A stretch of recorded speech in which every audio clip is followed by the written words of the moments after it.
Hello बच्चों। आज हम एक इंटरेस्टिंग टॉपिक आपके लिए लेकर आए हैं। वो टॉपिक इंडियन पॉलिटी से रिलेटेड है। जो भी पॉलिटी में कुछ एक एरियाज में चेंजेस हुए हैं, जो इंपॉर्टेंट लेजिस्लेशंस आए हैं पॉलिटी के पॉइंट ऑफ व्यू से, और जो प्रीलिम्स पॉइंट ऑफ व्यू से इंपॉर्टेंट लेजिस्लेशंस हैं, वो सारे लेजिस्लेशंस को हम यहाँ पर डिस्कस करेंगे।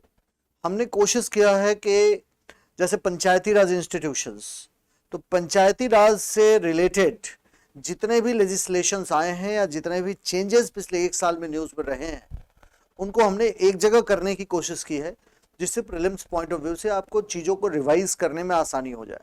दूसरा, हमेशा एक बात याद रखेंगे कि इंडियन पॉलिटी में जब वो इन एरियाज से क्वेश्चन पूछते हैं तो केवल आपको कॉन्टेक्स्ट पता होना चाहिए, आपको चीज़ों का संदर्भ पता होना चाहिए कि ये कानून किस संदर्भ में पास हुआ है और किस संदर्भ में न्यूज़ में था। लगातार ये न्यूज़ में रहा है तो क्यों रहा है, इसका पर्पस क्या है। अदरवाइज वो आपसे क्वेश्चन बेसिक कॉन्स्टिट्यूशनल डेवलपमेंट पर ही क्वेश्चन पूछे जाते हैं। आपसे क्वेश्चन कोई ऐसे नहीं पूछ रहा है कि गिरिराज सिंह ने एक पर्टिकुलर एक्ट के बारे में या एक पर्टिकुलर इंस्टीट्यूशन के बारे में बात किया है। इससे एग्जाम को कोई लेना देना नहीं है। मोस्टली अगर यहाँ पर क्वेश्चन पूछे जाएंगे आपसे, तो क्वेश्चन पूछे जाएंगे क्या, मान लिया national commission for scheduled tribe, उसमें क्या चेंजेस आए हैं, या पंचायती राज इंस्टीट्यूशन से संबंधित क्या चेंजेस आए हैं, आपसे इस चीज से रिलेटेड क्वेश्चन पूछा जाएगा।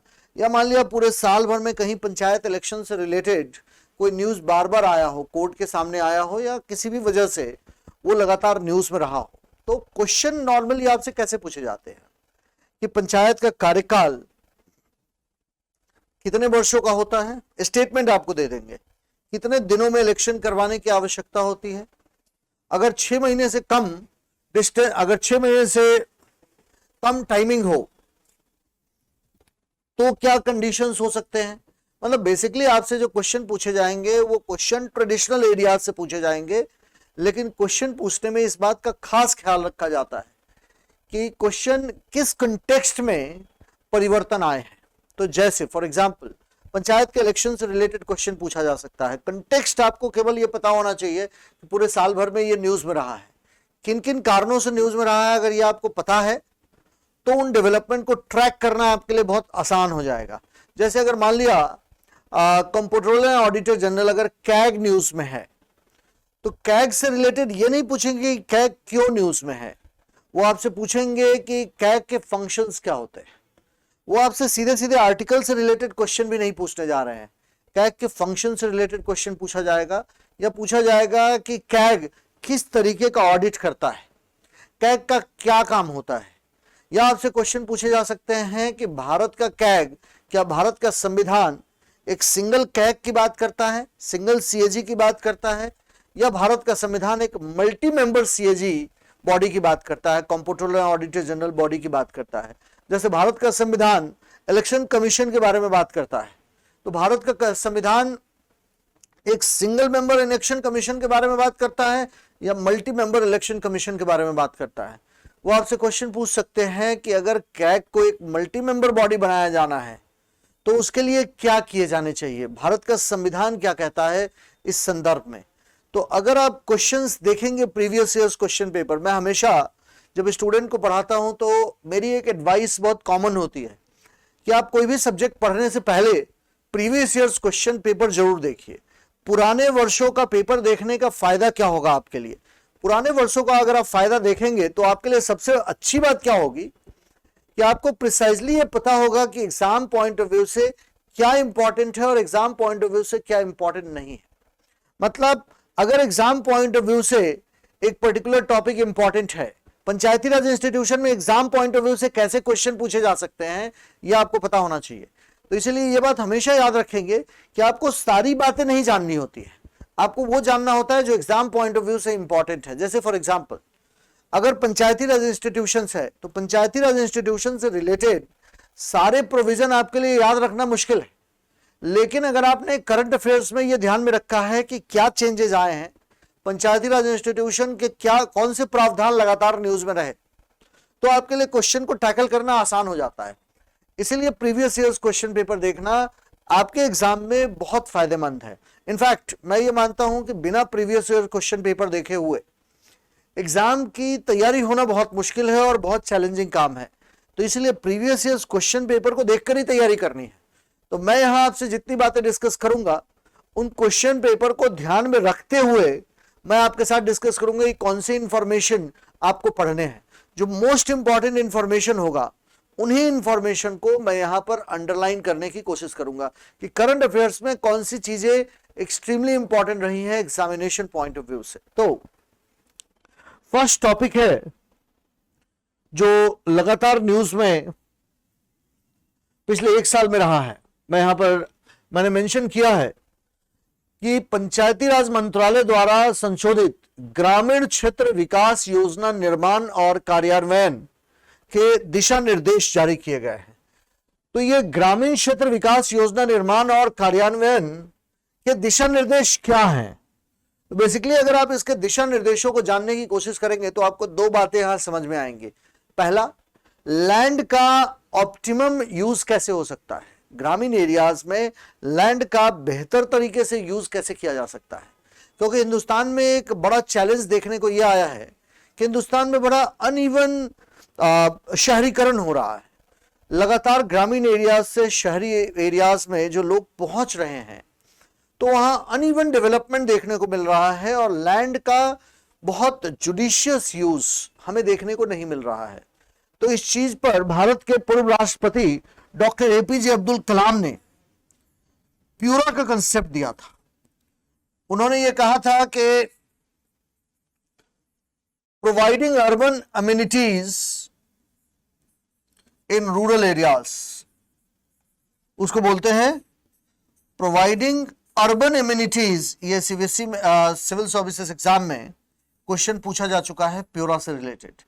Providing urban amenities in rural areas मतलब शहरी क्षेत्रों की सुविधाएं ग्रामीण क्षेत्रों में अगर प्रदान कर दी जाए तो ग्रामीण क्षेत्रों से शहरी क्षेत्रों में जो पलायन हो रहा है वो पलायन हम लोग सिग्निफिकेंटली रोक सकते हैं, उस माइग्रेशन को रोका जा सकता है। क्योंकि मोस्टली वो माइग्रेशन क्यों हो रहा है, बच्चों के पढ़ने लिखने की सुविधाएं ग्रामीण क्षेत्रों में नहीं होती है। जैसे मैं अपने होम टाउन को जानता हूं कि मेरा जो घर है, मेरा गांव है, वो डिस्ट्रिक्ट हेडक्वार्टर से केवल 10 किलोमीटर दूर है, लेकिन मेरे अपने गांव के अधिकांश लोग शहरी क्षेत्रों में घर बना के रहते हैं। अगर फिजिकल कनेक्टिविटी अच्छी होती, क्योंकि 10 किलोमीटर का डिस्टेंस तय करने में 15 मिनट से ज्यादा का समय नहीं लगता है, अगर अच्छी फिजिकल कनेक्टिविटी हो, अच्छे यातायात के साधन हो, तो रूरल एरिया से कोई आदमी अर्बन एरियाज में रहने क्यों आएगा। तो डॉक्टर एपीजे अब्दुल कलाम ने कहा था कि अगर हम अर्बन फैसिलिटी को रूरल एरियाज में प्रोवाइड कर दें तो यहां हमारे लिए सबसे अच्छी बात क्या होगी कि जो शहरी क्षेत्रों की तरफ पलायन हो रहा है और लगातार शहरी क्षेत्रों का अनइवन डेवलपमेंट हो रहा है, जो विकास हो रहा है वो बेहतर तरीके से नहीं हो रहा है, वो बंद हो जाएगा। लोग रूरल एरियाज में रहना ज्यादा प्रेफर करेंगे। इन्हीं बातों को ध्यान में रखते हुए इस पर्टिकुलर परियोजना का उद्देश्य क्या है? पर्टिकुलर परियोजना का उद्देश्य है कि ग्रामीण परिवर्तन के आधार पर सेवा प्रदान करना तथा ग्रामीण क्षेत्रों में प्रभावी भूमि उपयोग योजना को सक्षम बनाना। क्योंकि अभी पहले स्लाइड में मैंने आपसे कहा कि बेसिकली इसमें पंचायती राज मिनिस्ट्री द्वारा दिशा निर्देश क्या जारी किए गए हैं कि किस तरीके से ग्रामीण क्षेत्रों में जमीन का बेहतर तरीके से इस्तेमाल किया जा सकता है। तो मैंने यहां पर मेंशन किया है कि योजना का उद्देश्य ग्रामीण परिवर्तन के आधार के रूप में सेवा प्रदान करना और ग्रामीण क्षेत्रों में प्रभावी भूमि उपयोग योजना को सक्षम बनाना है तथा यह गांव में जीवन को आसान बनाना भी सुनिश्चित करती है ताकि सभी सुविधाएं, आजीविका संबंधित, संसाधन संबंधित सभी सुविधाएं ग्रामीण क्षेत्रों में प्रदान की जा सके। इसलिए मैंने आपसे कहा कि सबसे पहले इस चीज के बारे में भारत के पूर्व राष्ट्रपति डॉक्टर एपीजे अब्दुल कलाम ने प्यूरा का कंसेप्ट दिया था। ये गांधीयन मॉडल पर आधारित providing urban areas, urban amenities in rural areas का कंसेप्ट दिया था, जिसमें उन्होंने कहा था कि फिजिकल कनेक्टिविटी शहरी और ग्रामीण क्षेत्रों में प्रदान कर दो कि एक जगह से दूसरी जगह जाना आसान हो जाए। नॉलेज कनेक्टिविटी प्रदान कर दो कि शहरी क्षेत्रों के लोग या रूरल एरियाज के लोग अर्बन एरियाज में ना आए पढ़ाई लिखाई के लिए, उनके पास पूरी फैसिलिटी वहीं पर हो। अगर उनको अर्बन एरियाज में जाना आना भी पड़े तो उनके पास वापस जाने के लिए यातायात के बेहतर साधन होने चाहिए। इससे क्या होगा, अर्बन एरियाज की जो जरूरतें होंगी वो ग्रामीण क्षेत्रों के जरिए पूरा की जा सकती है, और जो ग्रामीण क्षेत्रों की आवश्यकताएं होंगी वो शहरी क्षेत्रों के जरिए पूरी की जा सकती है। इसीलिए मैंने यहां पर मेंशन किया कि यह योजना गांव में जीवन को आसान बनाना भी सुनिश्चित करती है तथा सभी आवश्यक अवसंरचना और सुविधाएं तथा ग्रामीण क्षेत्रों में आजीविका के लिए संसाधन और अवसर प्रदान करके शहरों में प्रवास को कम करने में मदद करती है। उसके बाद नेक्स्ट इसके प्रोविजंस के बारे में बात हुई है कि दिशा निर्देशों की प्रमुख विशेषताएं क्या है। जैसे शहरी क्षेत्रों में नगर नियोजन योजनाओं की तर्ज पर ग्राम नियोजन योजना बनाना, ग्राम पंचायत विकास का कार्यक्रम को स्थानिक भूमि उपयोग के माध्यम से जोड़ने का प्रावधान बनाना तथा पर्यावरणीय लाभ और आपदा प्रबंधन के लिए योजना बनाना तथा ई गवर्नेंस स्थानिक डेटा संरचना के माध्यम से ई गवर्नेंस में सुधार किया जाना। सो बेसिकली ऑब्जेक्टिव क्या है? ऑब्जेक्टिव है कि ग्रामीण क्षेत्रों में कंडीशंस को कैसे इंप्रूव किया जा सकता है, ग्रामीण क्षेत्रों में इंफ्रास्ट्रक्चर का डेवलपमेंट और बेहतर तरीके से कैसे किया जा सकता है तथा ग्रामीण क्षेत्रों में और बेहतर सुविधाएं कैसे प्रदान की जा सकती है। फिर इसके पीछे का एक ऑब्जेक्टिव है जो मैंने यहां पर मेंशन किया है कि हाल के दिनों में ग्रामीण क्षेत्रों में जो डेवलपमेंट हुआ है, वृद्धि हुई है, वो अनियोजित विकास के कारण ग्रामीण क्षेत्रों में भू स्थानिक क्षमता का अक्षम बेहतर उपयोग नहीं हो पाया है। ग्रामीण क्षेत्रों में जो हमारे पास लैंड है उसका बेहतर उपयोग नहीं हो पाया है। एक और इंटरेस्टिंग कंसेप्ट है जहां से रिलेटेड बहुत लगातार क्वेश्चन पूछे गए हैं, वो कंसेप्ट है पंचायती राज से संबंधित कि राष्ट्रीय पंचायती राज दिवस 24 अप्रैल को 12वां राष्ट्रीय पंचायती राज दिवस मनाया गया। तो बेसिकली यह है क्या, इसके बारे में थोड़ा जानने की कोशिश कीजिए। सबसे पहले थोड़ा सा हिस्टोरिकल बैकग्राउंड पंचायती राज इंस्टीट्यूशंस का समझिए। राजीव गांधी का यह सपना था कि पंचायती राज इंस्टीट्यूशंस हिंदुस्तान में अस्तित्व में आना चाहिए। बलवंत राय मेहता कमेटी, अशोक मेहता कमेटी, बाद में थुंगन कमेटी बनी, उसके बाद सिंघवी कमेटी बनी। इन सारे कमेटीज के रिकमेंडेशंस के बाद भी पंचायती राज इंस्टीट्यूशन को कॉन्स्टिट्यूशनल स्टेटस हिंदुस्तान में नहीं दिया जा सका। लेकिन राजीव गांधी के डेथ के बाद, जब प्रधानमंत्री राजीव गांधी के 1991 में डेथ हो गई, उनकी हत्या कर दी गई, तो जब कांग्रेस की सरकार बनी 1991 में पीवी नरसिम्हा राव के नेतृत्व में, तो उस सपने को साकार करने के लिए 1992 में 73rd कॉन्स्टिट्यूशनल अमेंडमेंट किया गया, जो 24 अप्रैल 1993 से लागू हुआ, 1993 से लागू हुआ। और पंचायती राज के संस्थागतकरण के साथ सत्ता के विकेंद्रीकरण, ध्यान रखिएगा, सत्ता के विकेंद्रीकरण, इसका मतलब है कि डिसेंट्रलाइजेशन ऑफ पावर के निर्णायक क्षण को चिन्हित करता है। और इस दिन प्रदान किए जाने वाले पुरस्कार ये निम्नलिखित अलग अलग पुरस्कार हैं। हमारे लिए इंपॉर्टेंट क्या है? हमारे लिए इंपॉर्टेंट चीज ये है कि जो पंचायती राज इंस्टीट्यूशंस अस्तित्व में आया, उसको जो कॉन्स्टिट्यूशनल डेवलपमेंट एक्ट के थ्रू अस्तित्व में लाया गया, तो इतनी सारी कमिटीज के रिकमेंडेशंस के बाद भी, अनुशंसाओं के बाद भी पंचायती राज इंस्टीट्यूशंस लागू नहीं किया जा सका था। चुनौतियां ये थी कि बलवंत राय मेहता कमेटी, अशोक मेहता कमेटी, इन सारी कमिटीज के रिकमेंडेशन के बाद भी पंचायती राज इंस्टीट्यूशंस हम पंचायती राज इंस्टीट्यूशंस को एक ऑल इंडिया कैरेक्टर देने में सफल नहीं हो पाए थे। और इसीलिए संविधान के 73वें संशोधन के जरिए 1992 में पंचायती राज इंस्टीट्यूशंस अस्तित्व में आए, जो 24 अप्रैल 1993 से लागू किए गए। और पंचायती राज का संस्थागतकरण होने के साथ साथ सत्ता के विकेंद्रीकरण में एक निर्णायक क्षण को यह चिन्हित करता है। और इस दिन दिए जाने वाले ये अलग अलग पुरस्कार है।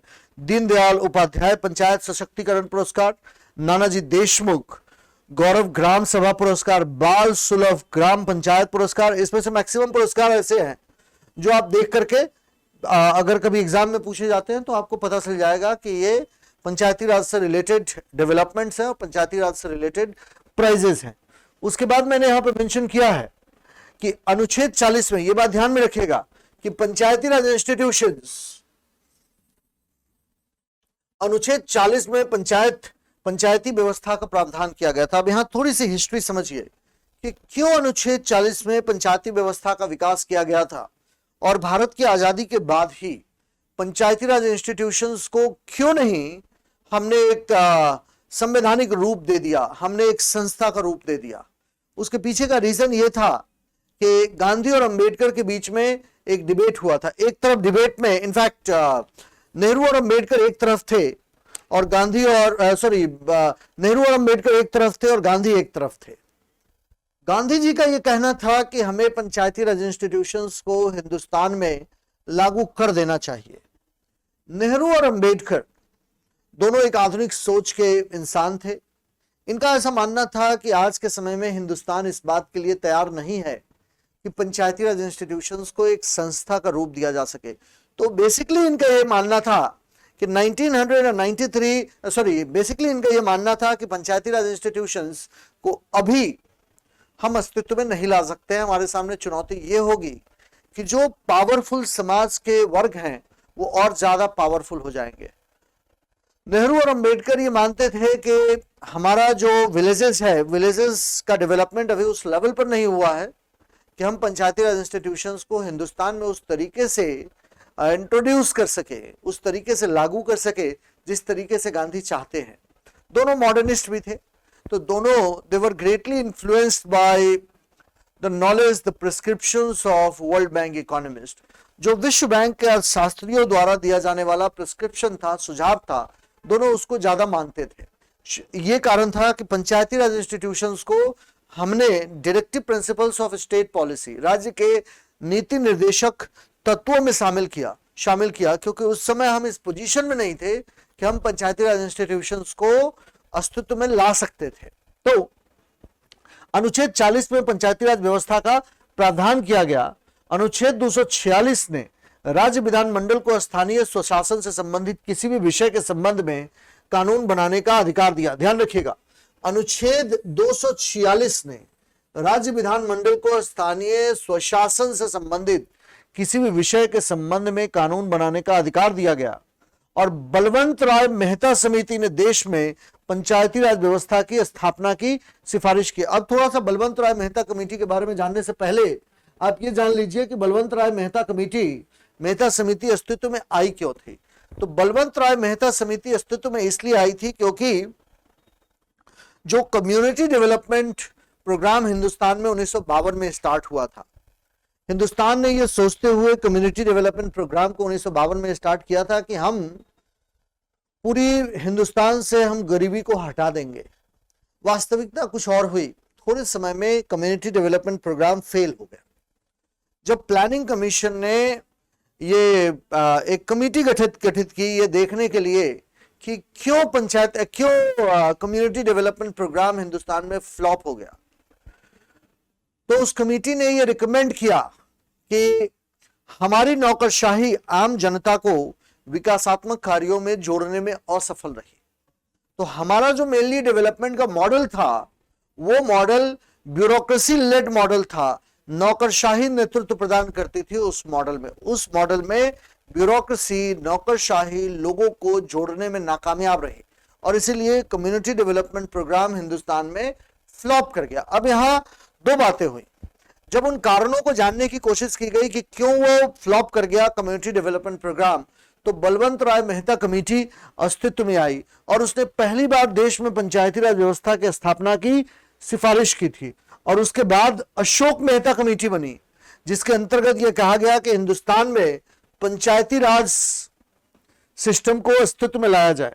उसके बाद फिर हम लोगों ने, मैंने यहां पर मेंशन किया है कि हाल ही में उच्चतम न्यायालय ने घोषणा की है कि संवैधानिक शासनादेश के अनुसार प्रत्येक राज्य में चुनाव 5 वर्ष की अवधि समाप्त होने से पहले आयोजित किए जाने चाहिए। अब यहां एक बात ध्यान में रखिएगा, इलेक्शन 5 वर्ष की अवधि समाप्त होने से पहले आयोजित किए जाने चाहिए। 2009 का क्वेश्चन है कि इलेक्शन कितने दिनों में होता है पंचायती राज इंस्टीट्यूशन में। यह बात ध्यान में रखिएगा कि 73वां और 74वां संविधान संशोधन अधिनियम पंचायत और शहरी स्थानीय निकायों को 5 वर्ष का कार्यकाल प्रदान करता है, लेकिन 5 वर्ष की अवधि समाप्त होने से पहले भी पंचायती राज इंस्टीट्यूशंस को भंग किया जा सकता है। यह ध्यान में रखेंगे, 5 वर्ष की अवधि समाप्त होने से पहले भी पंचायती राज इंस्टीट्यूशंस को भंग किया जा सकता है। और दो बातें इंटरेस्टिंग है यहां पर, अगर उनको भंग किया जाता है इसका कार्यकाल पूरा होने से पहले, तो 6 महीने की अवधि समाप्त होने से पहले चुनाव कराने होंगे। यह 2009 के प्रीलिम्स का क्वेश्चन है। अभी थोड़ी देर पहले जब इस टॉपिक को इंट्रोड्यूस कर रहा था मैं, तो मैंने आपसे कहा था कि कोई भी टॉपिक पढ़ने से पहले एक स्टूडेंट का काम होता है कि वो प्रीवियस ईयर्स क्वेश्चन पेपर को देखे, क्योंकि प्रीवियस ईयर्स क्वेश्चन पेपर आपको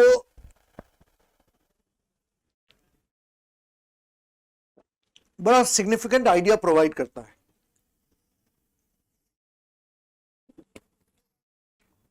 आपको क्या पढ़ना है, कैसे पढ़ना है, सारी चीजों से रिलेटेड आइडिया आपको previous years question paper provide करता है। ये 2009 में क्वेश्चन पूछा हुआ था कि पंचायती राज इंस्टीट्यूशंस के विघटन के मामले में इलेक्शन कितने दिन में करवाया जा सकता है, तो 6 महीने की अवधि समाप्त होने से पहले चुनाव कराने होंगे। लेकिन यह ध्यान में रखेंगे कि यदि विघटित की गई पंचायत की शेष अवधि 6 माह से कम है, अगर 6 महीने के अंदर में वैसे भी 5 साल का कार्यकाल उसका पूरा होने वाला है, तो ऐसी अवधि के लिए पंचायत के गठन के लिए इस खंड के अधीन कोई निर्वाचन करवाना आवश्यक नहीं होता है। मतलब कोर्ट का यह कहना है कि 5 साल के अंदर में इलेक्शन होने चाहिए, लेकिन यहां दूसरा प्रोविजन मैंने यहां पर मेंशन किया है कि इसका कार्यकाल पूरा होने से पहले इसे भंग किया जा सकता है। भंग करने के क्या ग्राउंड होंगे उस पर कोई क्लैरिटी नहीं है। इसीलिए कई बार ऐसा कहा जाता है कि एक हाथ से हमने पंचायती राज को इंट्रोड्यूस किया है, लेकिन दूसरे हाथ से हमने पंचायती राज इंस्टीट्यूशन से संबंधित सारे पावर्स ले लिए। हमेशा ये बात कहा जाता है। अब यहां पर सबसे इंटरेस्टिंग बात यह है कि एक तरफ पंचायती राज इंस्टीट्यूशंस आप ये कह रहे हैं कि इंट्रोड्यूस होना चाहिए, पंचायती राज इंस्टीट्यूशन हमारे लिए इंपॉर्टेंट है, लेकिन उसका ग्राउंड्स ऑफ डिसोल्यूशन क्या होगा उस पर क्लैरिटी नहीं है। उसको कैसे किस अवस्था में भंग किया जा सकता है इस पर कोई क्लैरिटी नहीं है। इसलिए पंचायती राज इंस्टीट्यूशंस को कई बारी मनमाने तरीके से भी स्टेट गवर्नमेंट ने भंग किया है। लेकिन यह ध्यान रखना है, भंग करने के बाद 6 महीने के अंदर विद इन 6 मंथ्स आपको इलेक्शन करवाना होगा। और अगर पंचायत का कार्यकाल 5 साल से कम, अगर वो 6 महीने से कम है 5 साल कंप्लीट होने में, तो उस कंडीशन में इलेक्शन करवाना कोई आवश्यक नहीं होगा। इस पॉइंट को ध्यान में रखेंगे। उसके बाद मैंने यहां पंचायती राज इंस्टीट्यूशन से रिलेटेड कुछ प्रोविजंस दिए हैं। प्रीलिम्स पॉइंट ऑफ व्यू से जो मोस्ट इंपॉर्टेंट इंफॉर्मेशन है, उन्हीं इंफॉर्मेशन को मैं यहां पर अंडरलाइन करने की कोशिश करूंगा या आपके साथ डिस्कस करूंगा, क्योंकि इंफॉर्मेशन तो हमारे पास बहुत सारे हैं, लेकिन हमारे पास टाइम का भी क्रंच है। It's race against time. तो मुझे इस लेक्चर में एग्जाम ओरिएंटेड अप्रोच रखते हुए आपको चीजें समझाने की कोशिश करनी है। उसके बाद panchayat extension of scheduled areas, panchayat उपबंध अनुसूचित क्षेत्रों तक विस्तार अधिनियम 1996, यह हाल ही में चर्चा में क्यों था, यह ध्यान में रखिएगा। कोई भी क्वेश्चन कब पूछा जाता है, जब वो लगातार आपके एग्जाम से पहले चर्चा में रहा होता है। अगर उस एक साल में वो चर्चा में कई बार आया है, तो वो एग्जाम पॉइंट ऑफ व्यू से इंपॉर्टेंट इंफॉर्मेशन होगा। और ये ध्यान में रखिएगा कि केवल वो प्रीलिम्स पॉइंट ऑफ व्यू से इंपॉर्टेंट नहीं होगा, वो मेंस पॉइंट ऑफ व्यू से भी इंपॉर्टेंट इंफॉर्मेशन होगा। तो ये पेशा कहता है कि पेशा अधिनियम, हाल ही में आजादी का अमृत महोत्सव के हिस्से के रूप में पेशा अधिनियम के 25वें वर्ष के उपलक्ष्य में 1996 में पेशा अधिनियम अस्तित्व में आया था। एक दिवसीय राष्ट्रीय सम्मेलन का आयोजन किया गया। अब पेशा इंपॉर्टेंट क्यों है? पेशा इंपॉर्टेंट इसलिए है कि पेशा अधिनियम दिलीप सिंह भूरिया समिति की सिफारिशों के हिसाब से, दिलीप सिंह भूरिया एमपी से थे, बड़े ट्राइबल नेता थे, उनकी समिति के सिफारिशों के आधार पर अधिनियमित किया गया है। इसमें नोडल मंत्रालय क्या है? पंचायती राज इंस्टीट्यूशंस। दिलीप सिंह भूरिया खुद भी ट्राइबल नेता थे। अब थोड़ा कंटेक्स्ट आपको समझना होगा, संदर्भ की दिलीप सिंह भूरिया कमेटी किस कंडीशंस में बनी थी। लगातार उस समय नक्सलिज्म से रिलेटेड चुनौतियां, आंतरिक सुरक्षा संबंधी चुनौतियां हमारे सामने बढ़ रही थी। इसलिए दिलीप सिंह भूरिया कमेटी को गठित किया गया उन सिफारिशों के लिए कि किस तरीके से पंचायत, किस तरीके से ट्राइबल एरियाज में पंचायती राज इंस्टीट्यूशंस बेहतर तरीके से काम कर सकती है। तो इससे संविधान के भीतर संविधान कहा जाता है। ये जो पेशा है 1996, जो पंचायत उपबंध 1996 है, इसे संविधान के भीतर संविधान कहा जाता है, क्योंकि यह कुछ संशोधनों और अपवादों के साथ अनुच्छेद 244 के खंड के तहत 10 राज्यों के 5वीं अनुसूचित क्षेत्रों में संविधान के पंचायती राज के प्रावधान का विस्तार है। यह ध्यान में रखिएगा ये पॉइंट कि दिलीप सिंह भूरिया समिति की सिफारिशों के आधार पर इसका गठन किया गया था। इसका नोडल मंत्रालय पंचायती राज इंस्टीट्यूशन है। नोडल मंत्रालय आपके लिए जानना ज्यादा मुश्किल नहीं होगा, क्योंकि चूंकि पंचायत से संबंधित है, इसलिए इसका नोडल मंत्रालय पंचायती राज मिनिस्ट्री ही होगा। और उसके बाद मैंने यहां मेंशन किया कि इसे संविधान के भीतर संविधान कहा जाता है, इसीलिए ये एक बड़ा इंपॉर्टेंट उपबंध है। और पेशा के तहत 10 राज्य आते हैं। आंध्र प्रदेश, ये राज्य आपके एग्जाम पॉइंट ऑफ व्यू से इंपॉर्टेंट है। ये पूछा जा सकता है कि पेशा के तहत कौन कौन से राज्य आते हैं। आंध्र प्रदेश, छत्तीसगढ़, गुजरात, हिमाचल प्रदेश, झारखंड, मध्य प्रदेश, महाराष्ट्र, उड़ीसा, राजस्थान और तेलंगाना, ये 10 राज्य ये ध्यान में रखेंगे, ये पेशा के तहत आते हैं।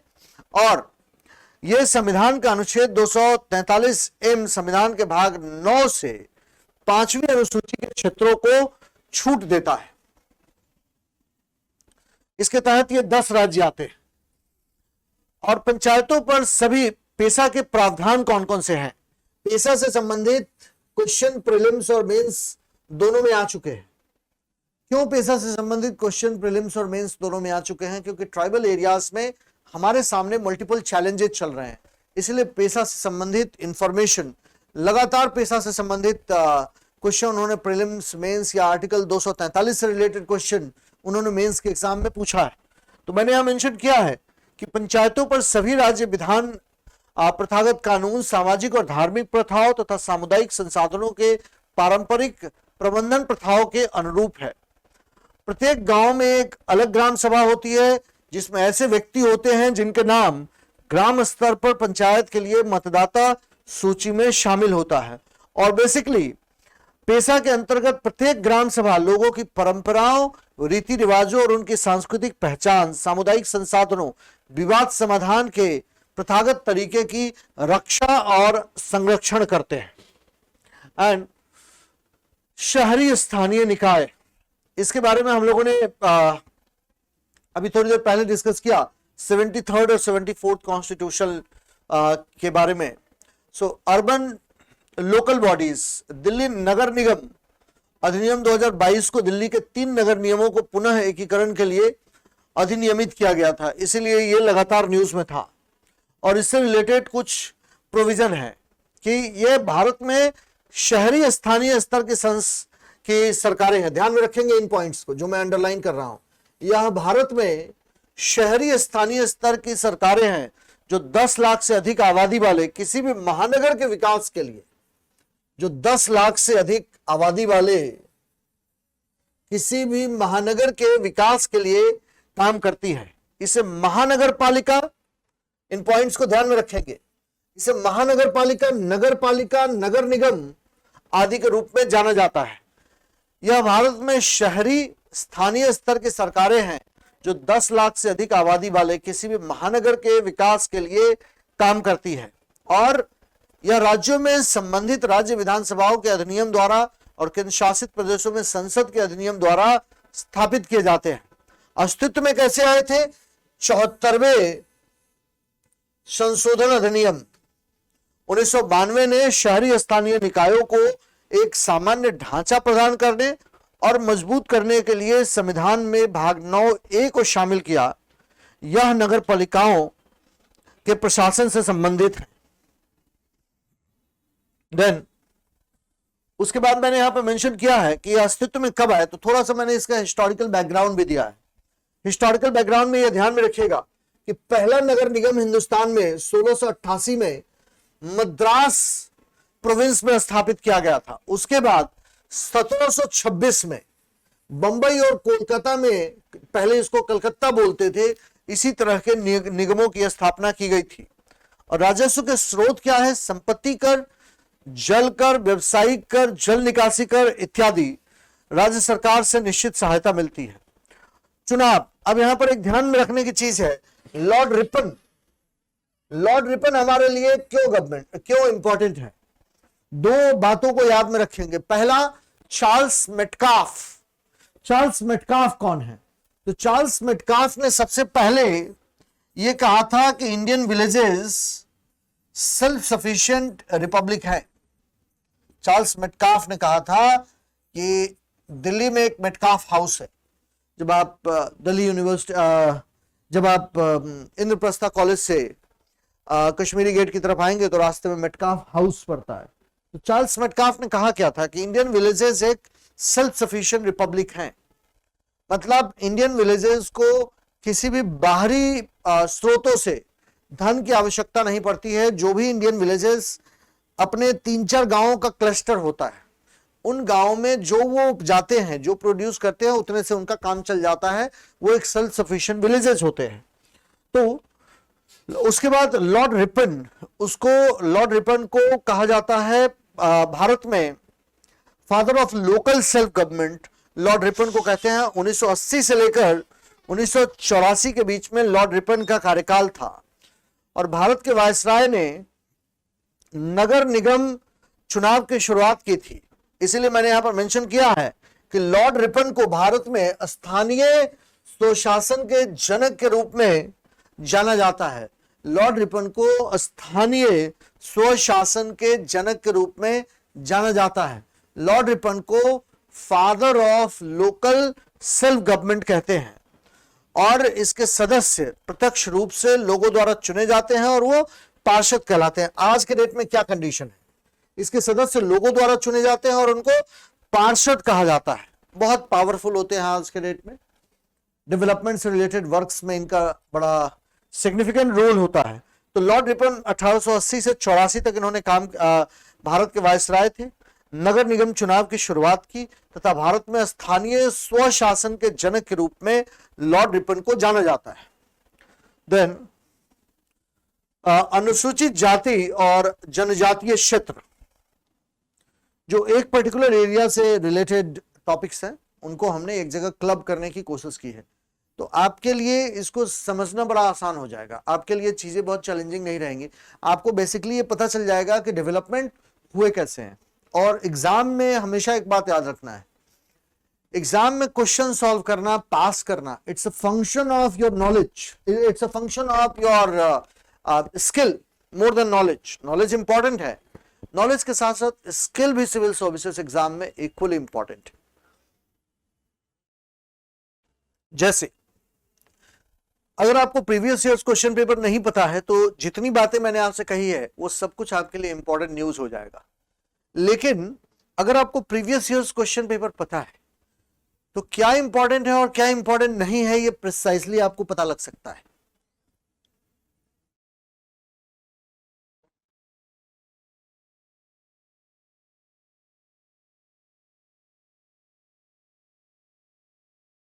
हाँ, तो न्यूज में क्यों था? न्यूज में लगातार इसलिए था कि लद्दाख में स्थानीय आबादी की भूमि, रोजगार और सांस्कृतिक पहचान की रक्षा के लिए संविधान की 6वीं अनुसूची में केंद्र शासित प्रदेश लद्दाख को शामिल करने की मांग संसद में उठाई गई है। लगातार लद्दाख में इस बात की मांग उठ रही है कि लद्दाख के लोकल कल्चर को बचाने के लिए, लद्दाख में एनवायरनमेंट को बचाने के लिए लद्दाख को कुछ स्पेशल पावर्स दिए जाने चाहिए। तो जैसे कि लगातार वो सोनम वांगचुक न्यूज में थे अपने फास्ट की वजह से, जो लगातार वो फास्ट कर रहे थे। आमिर खान ने अपने 3 इडियट मूवी में सोनम वांगचुक का ही किरदार निभाया है।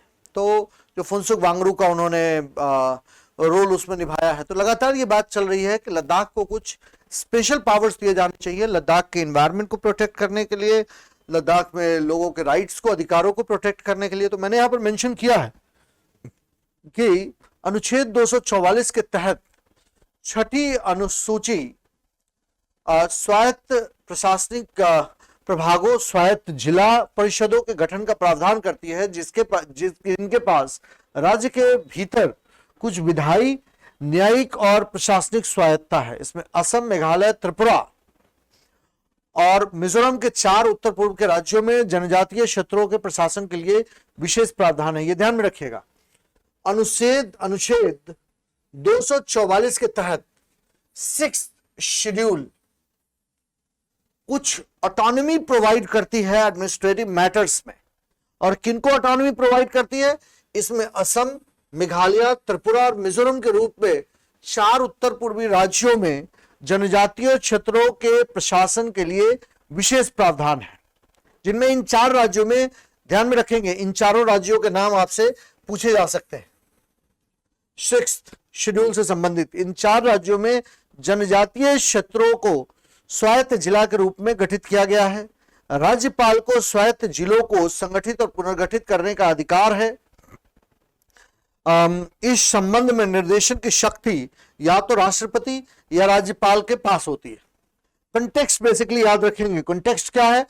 अनुच्छेद 244 के तहत छठी अनुसूची मतलब 6th शेड्यूल की ऑटोनॉमी से रिलेटेड है, जिसमें 4 राज्य हैं, असम, मेघालय, त्रिपुरा और मिजोरम के 4 पूर्वोत्तर राज्यों में जनजातीय क्षेत्रों के प्रशासन के लिए विशेष प्रावधान दिए गए। देन जिला परिषद के बारे में इसमें बात की गई है, जिसमें यह कहा गया है कि प्रत्येक स्वायत्त जिलों में एक जिला परिषद होती है, जिसमें 30 सदस्य होते हैं और जिनमें से 4 राज्यपाल द्वारा मनोनीत किए जाते हैं और शेष 26 वयस्क मताधिकार के तौर पर चुने जाते हैं। तो 4 राज्यपाल द्वारा मनोनीत किए जाते हैं, ये ध्यान में रखेंगे, और 26 वयस्क मताधिकार के आधार पर चुने जाते हैं। 4 लोगों को राज्यपाल नॉमिनेट करते हैं और राज्यपाल द्वारा मनोनीत किए जाते हैं, और 26 को वयस्क मताधिकार के अधिकार पर, मतलब वोटिंग के आधार पर चुना जाता है। और निर्वाचित सदस्य 5 वर्ष की अवधि के लिए पद धारण करते हैं।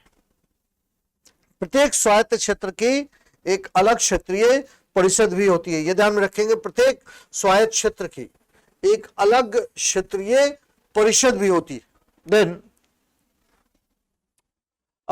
यहां परिषद की शक्तियों से रिलेटेड प्रोविजंस दिए गए हैं कि किस तरीके से नहर के पानी से संबंधित, लोकल जमीन से संबंधित, जंगल से संबंधित, जनरल एडमिनिस्ट्रेशन से रिलेटेड डिसीजन लिए जा सकते हैं। तो यहां पर मेंशन किया गया है कि परिषद भूमि, जंगल, नगर की पानी, झूम खेती, सामाजिक रीति रिवाज, तलाक आदि जैसे कुछ विशिष्ट मामलों पर कानून बना सकते हैं, और ऐसे सभी कानूनों के लिए राज्यपाल की सहमति की आवश्यकता है। ये ध्यान रखेंगे कि कानून तो बनाया जा सकता है ट्रेडिशन से रिलेटेड, शादी विवाह से रिलेटेड, डिवोर्स से रिलेटेड, नहरों के पानी से संबंधित, जमीन से संबंधित, जंगलों से संबंधित, लेकिन उसके लिए राज्यपाल के सहमति की आवश्यकता होती है। क्यों मैंने ऐसा कहा? इसके पीछे का लॉजिक यह है कि हिंदुस्तान बहुत स्ट्रांगली एक फेडरल स्टेट है। हिंदुस्तान में हमेशा एक बात मान के चलना है कि कोई भी ऐसी टेंडेंसी हम इमर्ज होने नहीं देना चाहते हैं एक राष्ट्र के तौर पर, जो इस देश को भविष्य में तोड़ सकती है। इसीलिए इसके प्रोविजन में यह आवश्यक है कि आप कानून तो बना सकते हैं, लेकिन उसके लिए राज्यपाल के सहमति की आवश्यकता होती है। राज्यपाल के सहमति के बिना इन मुद्दों पर कानून नहीं बनाए जा सकते हैं। परिषद, मैंने यहां मेंशन किया है, जनजातियों के बीच मुकदमों और मामलों की सुनवाई के लिए ग्राम परिषदों या अदालतों का गठन कर सकती है। वो अपील सुनते हैं। इन मुकदमों और मामलों पर उच्च न्यायालय का अधिकार क्षेत्र राज्यपाल द्वारा निर्दिष्ट किया जाता है। मतलब बेसिकली इसका पर्पस क्या है? बेसिकली इसका पर्पस है कि किसी तरीके से कोई भी ऐसा कुछ भी ना हो जो नेशनल इंटीग्रेशन को चैलेंज करे भविष्य में। इसीलिए कोई भी कानून बनाने से पहले, चाहे वो शादी विवाह से रिलेटेड हो, तलाक से रिलेटेड हो, जमीन के उपयोग से संबंधित हो, जंगलों के उपयोग से संबंधित हो, नहरों के पानी के उपयोग से संबंधित हो, बिना राष्ट्रपाल की अनुमति के वो कानून नहीं बनाए जा सकते, इसलिए राष्ट्रपाल की अनुमति आवश्यक है। फिर मैंने यहां मेंशन किया है कि जम्मू और कश्मीर पुनर्गठन अधिनियम 2019 को 2 अलग अलग केंद्र शासित प्रदेशों जम्मू और कश्मीर और लद्दाख में विभाजित करने के लिए प्रस्तुत किया गया, ये ध्यान में रखेंगे। देन संवैधानिक निकाय, ये एक बड़ा इंटरेस्टिंग टॉपिक है। क्यों संवैधानिक निकाय इंटरेस्टिंग टॉपिक है? क्योंकि कॉन्स्टिट्यूशनल बॉडीज में एक बात हमेशा याद रखेंगे कि इससे रिलेटेड क्वेश्चन पूछे जाते हैं और बार बार इससे रिलेटेड क्वेश्चन पूछे जाते हैं, क्योंकि यहां पर बहुत ही कंफ्यूजन क्रिएट करने वाले टॉपिक्स हैं। इसलिए इन टॉपिक्स में मैं उन्हीं चीजों को अंडरलाइन करने की कोशिश करूंगा जो हमारे एग्जाम पॉइंट ऑफ व्यू से इंपॉर्टेंट है। संवैधानिक निकाय, संवैधानिक निकायों में पहला राष्ट्रीय अनुसूचित जनजाति आयोग, जो लगातार न्यूज में रहा है।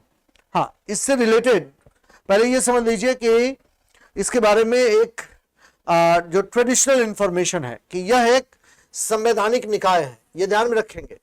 ये स्टैट्यूटरी बॉडीज नहीं है। स्टैट्यूटरी बॉडीज और संवैधानिक निकाय में, कॉन्स्टिट्यूशनल बॉडीज में फर्क होता है। क्या फर्क होता है? स्टैट्यूटरी बॉडीज को कानून द्वारा, संसद के द्वारा पारित कानून के द्वारा वो अस्तित्व में आते हैं, लेकिन ये एक संवैधानिक निकाय है, मतलब कॉन्स्टिट्यूशनल बॉडीज है। इनकी स्थापना 19 फरवरी 2004 को अनुच्छेद 338 में संशोधन करके, ये ध्यान में रखेंगे, इसको यहां पर चेंज कर दीजिएगा 338, इसमें संशोधन करके और 89वें संविधान संशोधन अधिनियम 2003 के माध्यम से संविधान में एक नया अनुच्छेद 338A सम्मिलित करके की गई थी। ये ध्यान में रखेंगे कि national commission for scheduled tribe, राष्ट्रीय अनुसूचित जनजाति आयोग, ये एक संवैधानिक निकाय है। 19 फरवरी 2004 को अनुच्छेद 338 में संशोधन करके और 89वें संविधान संशोधन अधिनियम 2003 के माध्यम से संविधान में एक नया अनुच्छेद 338A सम्मिलित करके की गई थी। उद्देश्य क्या है? अनुच्छेद 338A अन्य बातों के साथ साथ इस कमीशन को संविधान के तहत या किसी अन्य कानून के तहत शेड्यूल्ड ट्राइब को प्रदान किए गए विभिन्न सुरक्षा उपायों के कार्यान्वयन की निगरानी करने और ऐसे सुरक्षा उपायों के कामकाज का मूल्यांकन करने की शक्ति देता है। मतलब बेसिकली शेड्यूल्ड ट्राइब से रिलेटेड मुद्दों को ये देख सकती है, उनसे रिलेटेड मुद्दों पर ये डिसीजन ले सकती है, उनसे रिलेटेड मुद्दों पर ये कानून बना सकती है। उसके बाद मैंने यहां मेंशन किया है कि इसके संरचना क्यों इंपॉर्टेंट है, क्योंकि इससे रिलेटेड क्वेश्चन पास्ट में कई बार पूछे गए हैं। इसमें एक अध्यक्ष होता है, ध्यान में रखेंगे, एक उपाध्यक्ष होता है, 3 अन्य सदस्य होते हैं जिन्हें राष्ट्रपति द्वारा उनके परामर्श के तहत वारंट के द्वारा नियुक्त किया जाता है। ये ध्यान में रखेंगे। इसमें एक अध्यक्ष होता है, एक उपाध्यक्ष होता है, मतलब टोटल नंबर ऑफ मेंबर 5 होते हैं, जो 3 मेंबर को राष्ट्रपति के द्वारा उनके परामर्श के तहत वारंट के द्वारा नियुक्त किया जाता है। और इसमें से कम एक सदस्य महिला होनी चाहिए, जिससे महिलाओं के अधिकारों से संबंधित बातचीत की जा सके। जैसे अभी ये न्यूज में क्यों था? क्योंकि भारत की राष्ट्रपति जब वो अभी एड्रेस कर रही थी सुप्रीम कोर्ट के और हाई कोर्ट के जजेस को और बड़े बड़े वकीलों को, तो उन्होंने कुछ संविधान के ऐसे तबकों से रिलेटेड चुनौतियों से संबंधित बातें की थी कि किस तरीके से कुछ एरियाज में लोग छोटे छोटे अपराधों के कारण अरेस्ट कर लिए जाते हैं और उनको पता नहीं होता है, इसलिए बहुत लंबे समय से वो जेल में है, तो उनके अधिकारों के बारे में बात की गई थी। तो लगातार ट्राइबल राइट्स से रिलेटेड मुद्दे आते रहे हैं पूरे साल भर में, इसलिए मैंने यहां पर मेंशन किया है कि इसमें 5 सदस्य होते हैं, एक अध्यक्ष, एक उपाध्यक्ष और 3 अन्य सदस्य जो राष्ट्रपति के द्वारा जिन्हें नियुक्त किया जाता है, और इसमें से कम एक सदस्य महिला होनी चाहिए। इनकी अवधि 3 वर्ष की होती है, ये ध्यान में रखेंगे, 3 वर्ष की होती है और सदस्य 2 कार्यकाल से अधिक के लिए नियुक्ति के पात्र नहीं होंगे। मतलब मैक्सिमम 2 बारी या 3-3 साल तक इनकी नियुक्ति हो सकती है और इसके अध्यक्ष को कैबिनेट मिनिस्टर का दर्जा मिलता है, उपाध्यक्ष को राज्य मंत्री का दर्जा दिया जाता है और अन्य सदस्यों को भारत सरकार के सचिव का दर्जा दिया जाता है। मतलब national commission of scheduled tribe के अध्यक्ष को कैबिनेट मिनिस्टर के बराबर, बाकी सदस्यों को उपाध्यक्ष को राज्य मंत्री का दर्जा दिया जाता है और बाकी सदस्यों को सचिव के बराबर का दर्जा दिया जाता है। देन इसके कर्तव्य क्या क्या है? इसके बेसिकली जब हम कर्तव्यों की बात करते हैं तो संविधान के तहत या किसी अन्य कानून के तहत या सरकार के किसी भी आदेश के तहत शेड्यूल्ड ट्राइब के लिए प्रदान किए गए सुरक्षा उपायों से संबंधित सभी मामलों की जांच और निगरानी करना, अनुसूचित जनजातियों के सामाजिक आर्थिक विकास की योजना प्रक्रिया में भाग लेना, सलाह देना और उनके विकास के प्रगति का मूल्यांकन करना, राष्ट्रपति को प्रतिवर्ष और अन्य समय समय पर जो आयोग उचित समझे उन सुरक्षा उपायों के कार्यकरण के बारे में रिपोर्ट प्रस्तुत करना। सो बेसिकली अनुसूचित जनजातियों के सामाजिक आर्थिक विकास के योजना की प्रक्रिया में भाग लेना, सलाह देना और उनके विकास की प्रगति का मूल्यांकन करना इसकी प्राइमरी रिस्पॉन्सिबिलिटीज होती है। देन इसके अन्य कार्य जो यहां पर मैंने मेंशन किए हुए हैं। नेक्स्ट, जीएसटी परिषद के प्रस्ताव केंद्र और राज्य सरकारों पर बाध्यकारी नहीं है। यहां पर एक इंटरेस्टिंग डिबेट आया है कि हाल में उच्चतम न्यायालय ने सहकारी संघवाद के महत्व का, कोऑपरेटिव फेडरलिज्म, ध्यान में रखेंगे, भारत में सुप्रीम कोर्ट ने कोऑपरेटिव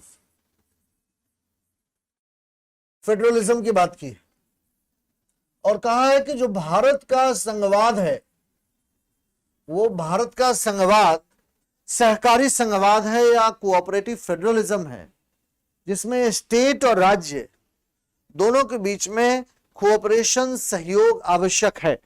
इसलिए यहां पर मेंशन किया है कि केंद्र और राज्य विधानसभाओं के पास वस्तु एवं सेवा कर और जीएसटी की सिफारिशों पर कानून बनाने के लिए समान एक साथ और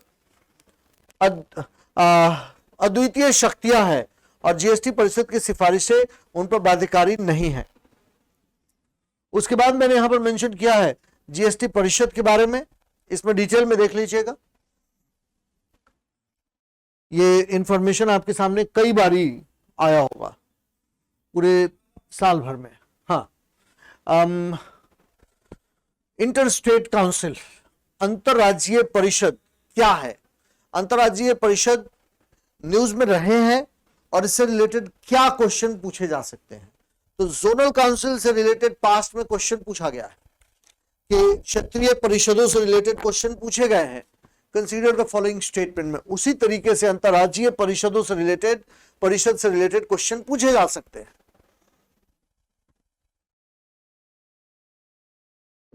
बेसिकली इंटरस्टेट काउंसिल का पर्पस, जोनल काउंसिल का पर्पस, इन सब परिषदों का उद्देश्य किसी भी तरीके से देश में एक नेशनल इंटीग्रेशन को, राष्ट्रीय एकीकरण को सुनिश्चित करना है। तो मैंने यहां पर मेंशन किया है कि अनुच्छेद 263 संविधान का, जिसमें राष्ट्रपति एक अंतरराज्यीय परिषद स्थापित कर सकता है और ऐसे परिषद द्वारा किए जाने वाले कर्तव्यों की प्रकृति को परिभाषित किया जा सकता है। ये ध्यान में रखेंगे, ये राष्ट्रपति का काम होता है कि वह एक इंटर स्टेट काउंसिल और अंतरराज्यीय परिषद स्थापित कर सकता है और उनकी शक्तियों और कर्तव्यों की प्रकृति को परिभाषित भी कर सकता है। क्यों बेसिकली अस्तित्व में आया है या इसकी बात की गई है भारत के संविधान में? इसकी बात इसलिए की गई है जिससे केंद्र और राज्य सरकारों के बीच में एक समन्वय स्थापित किया जा सके तथा राष्ट्रीय एकीकरण को सुनिश्चित किया जा सके। चूंकि हिंदुस्तान में बड़ी डाइवर्स कंट्री है, हम लोग हमेशा ये बात करते हैं कि हिंदुस्तान में हम यूनिटी इन डाइवर्सिटी देखते हैं। तो बेसिकली एक तरफ यूनिटी और डाइवर्सिटी, दोनों तरह की चीजें हम हिंदुस्तान में देखते हैं कि हिंदुस्तान एक ऐसी सोसाइटी है कि जहां पर आपको बहुत ही डाइवर्स कल्चर, डाइवर्स लोग रहते हैं। तो ब्रिटिश पीरियड में ये कहा गया कि हिंदुस्तानियों को 7 अलग अलग नस्लों में बांटा जा सकता है, विभाजित किया जा सकता है। तो 3 मेन हिंदुस्तान की नस्लें हैं जो ब्रिटिश ने कहा, आर्यंस, द्रविडियंस और ऑस्ट्रो मंगोलॉयड। फिर उन्होंने लिंग्विस्टिक कमीशन बनाया जिसने ये कहा गया कि पूरे हिंदुस्तान में 1600 से अधिक लैंग्वेजेस बोली जाती हैं। फिर उन्होंने ये कहा कि हिंदुस्तानी अलग अलग लेवल पर एक दूसरे के साथ डिवाइडेड है, हिंदुस्तान में अलग अलग तरह की समस्याएं हैं। Hindustan as a nation exist करता ही नहीं था, ये ब्रिटिश की वजह से वो एग्जिस्ट करता है। तो आजादी के बाद जब हम आजाद हुए तो हमारा पूरा उद्देश्य ये था कि किसी भी तरीके से हिंदुस्तान में ऐसे कंडीशन हम न क्रिएट होने दे कि हिंदुस्तान के नेशनल इंटीग्रेशन को कोई खतरा पहुंचे। इसलिए अंतर्राज्यीय परिषद या क्षेत्रीय परिषद, जोनल काउंसिल जैसे मैकेनिज्म्स की तंत्रों की स्थापना हुई हिंदुस्तान में। तो हमारे संविधान का अनुच्छेद 263 राष्ट्रपति बात करता है कि राष्ट्रपति एक अंतर्राज्यीय परिषद स्थापित कर सकता है और इसके कर्तव्यों की प्रकृति को परिभाषित भी कर सकता है। यह परिषद राज्यों और केंद्र के बीच समन्वय के लिए एक अस्थायी संवैधानिक निकाय नहीं है। इसके बजाय राष्ट्रपति किसी भी समय परिषद की स्थापना कर सकता है यदि उसे ऐसा प्रतीत होता है कि ऐसी परिषद की स्थापना से सार्वजनिक हितों की पूर्ति होगी। मतलब कभी भी ऐसे परिषद की स्थापना की जा सकती है अगर राष्ट्रपति को लगता है कि इसके द्वारा सार्वजनिक हितों की पूर्ति होगी। और इसमें यह एक संवैधानिक निकाय है जिसमें केंद्र सरकार के प्रतिनिधियों के साथ साथ राज्य के मुख्यमंत्री भी होते हैं। केंद्र सरकार इसमें अपने प्रतिनिधियों को भेजती है और राज्य के मुख्यमंत्री भी इसमें सम्मिलित होते हैं। और इसकी स्थापना, पहला ये ध्यान में रखेंगे कि 2 अंतर्राष्ट्रीय परिषद का गठन 1990 में सरकारिया आयोग की अनुशंसा पर सिफारिशों के आधार पर किया गया था। सेंट्रल स्टेट रिलेशंस के लिए 2 कमेटियां गठित की गई है अब तक, एक सरकारिया आयोग और दूसरा Punchhi commission, MM Punchhi, Madan Mohan Punchhi commission. 2 commission अब तक गठित किया गया है, पहला सरकारिया आयोग और दूसरा MM Punchhi commission, Punchhi commission. इन दोनों कमीशन में इस बात पर विशेष फोकस दिया गया कि केंद्र और राज्य सरकारों के बीच में बेहतर तालमेल कैसे स्थापित किया जा सकता है और किस प्रकार से राज्य सरकारों तथा केंद्र सरकारों के बीच समन्वय स्थापित करके राष्ट्रीय एकीकरण को सुनिश्चित किया जा सकता है। क्योंकि हमारे लिए एज ए नेशन सबसे बड़ा चैलेंज ये था जब हम अस्तित्व में आए थे कि किस तरीके से हिंदुस्तान के अस्तित्व को बचाए रखा जा सकता है। तो हमने यहां पर मेंशन किया है कि यह अंतरराज्य केंद्र सरकार और केंद्र शासित प्रदेशों के संबंधों से संबंधित मुद्दों पर एक सिफारिशी निकाय है। परिषद की बैठक वर्ष में 3 बार आयोजित की जाती है और सभी प्रश्नों पर इसके निर्णय सर्वसम्मति से लिए जाते हैं। देन इसकी संरचना क्या है? इसके अध्यक्ष में हमारे प्रधानमंत्री होते हैं, बाकी सदस्य विधानसभा और सभी राज्यों और केंद्र शासित प्रदेशों के मुख्यमंत्री, विधानसभा वाले, ध्यान रखिएगा, विधानसभा वाले सभी राज्यों और केंद्र शासित प्रदेशों के मुख्यमंत्री इसके सदस्य होते हैं। मतलब बेसिकली चीफ मिनिस्टर, सारे चीफ मिनिस्टर इसके मेंबर होते हैं, प्राइम मिनिस्टर इसके अध्यक्ष होते हैं और विधानसभा वाले केंद्र शासित प्रदेशों के प्रशासक। नॉर्मली ये जो प्रशासक होते हैं केंद्र शासित प्रदेशों के, ये एक ब्यूरोक्रेट होते हैं, IAS ऑफिसर्स होंगे, कभी IPS ऑफिसर्स होते हैं, कभी लेफ्टिनेंट जनरल आपको मिलेंगे जो जिनको नियुक्त किया जाता है इन केंद्र शासित प्रदेशों के प्रशासक। तो जहां विधानसभा नहीं है वहां केंद्र शासित प्रदेशों के प्रशासक होते हैं। दिल्ली जैसे केंद्र शासित प्रदेशों में आपको चीफ मिनिस्टर मिलते हैं, अरविंद केजरीवाल वहां के चीफ मिनिस्टर है। लेकिन बहुत सारे ऐसे केंद्र शासित प्रदेश है जैसे अंडमान एंड निकोबार, लक्षद्वीप, दादरा एंड नागर हवेली, वहां पर केंद्र शासित प्रदेशों के लिए प्रशासक नियुक्त किए जाते हैं। वो प्रशासक कौन होते हैं? उनको होम मिनिस्ट्री के द्वारा नियुक्त किए जाते हैं। चंडीगढ़ में एक एडमिनिस्ट्रेटर होते हैं। नॉर्मली वो आपको एक एडमिनिस्ट्रेटर दिखेंगे, पुराने आईएएस ऑफिसर भी होंगे, आईपीएस ऑफिसर भी होंगे, आर्मी ऑफिसर्स भी होंगे। इन लोगों को प्रशासक नियुक्त किया जाता है केंद्र शासित प्रदेशों का। तो मैंने यहां मेंशन किया है कि बिना विधानसभा वाले केंद्र शासित प्रदेशों के प्रशासक राष्ट्रपति के शासन के तहत राज्यों के राज्यपाल, जिन राज्यों में राष्ट्रपति शासन लागू है उन राज्यों के राज्यपाल, गृह मंत्री सहित कैबिनेट में 6 मंत्री पीएम द्वारा नॉमिनेट किए जाते हैं। इसमें गृह मंत्री भी होते हैं और कैबिनेट के 6 मंत्री भी पीएम द्वारा नामित किए जाते हैं। और कैबिनेट रैंक के 5 मंत्री परिषद के स्थायी आमंत्रित सदस्य होते हैं। देन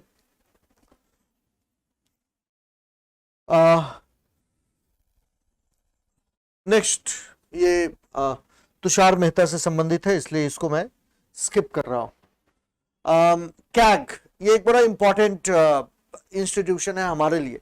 कैग क्यों हमारे लिए इंपॉर्टेंट इंस्टीट्यूशन है, ये बात ध्यान में रखिएगा कि हमारा कैग, नियंत्रक एवं महालेखा परीक्षक, हाल ही में ओम प्रकाश, लोकसभा अध्यक्ष ओम प्रकाश बिरला ने कहा कि कैग दुनिया के सबसे प्रभावी और प्रतिष्ठित लेखा संस्थानों में से एक है। तो थोड़ा कैग के बारे में समझिए कि कैग है क्या। हमारे संविधान का अनुच्छेद 148 से लेकर 151 कैग से संबंधित है। लेकिन यह ध्यान में रखने की बात है कि भारत का संविधान यह कहता है कि एक ही कैग होना चाहिए हमारे पास, जिसको भारत के राष्ट्रपति के वारंट के द्वारा नियुक्त किया जाना चाहिए।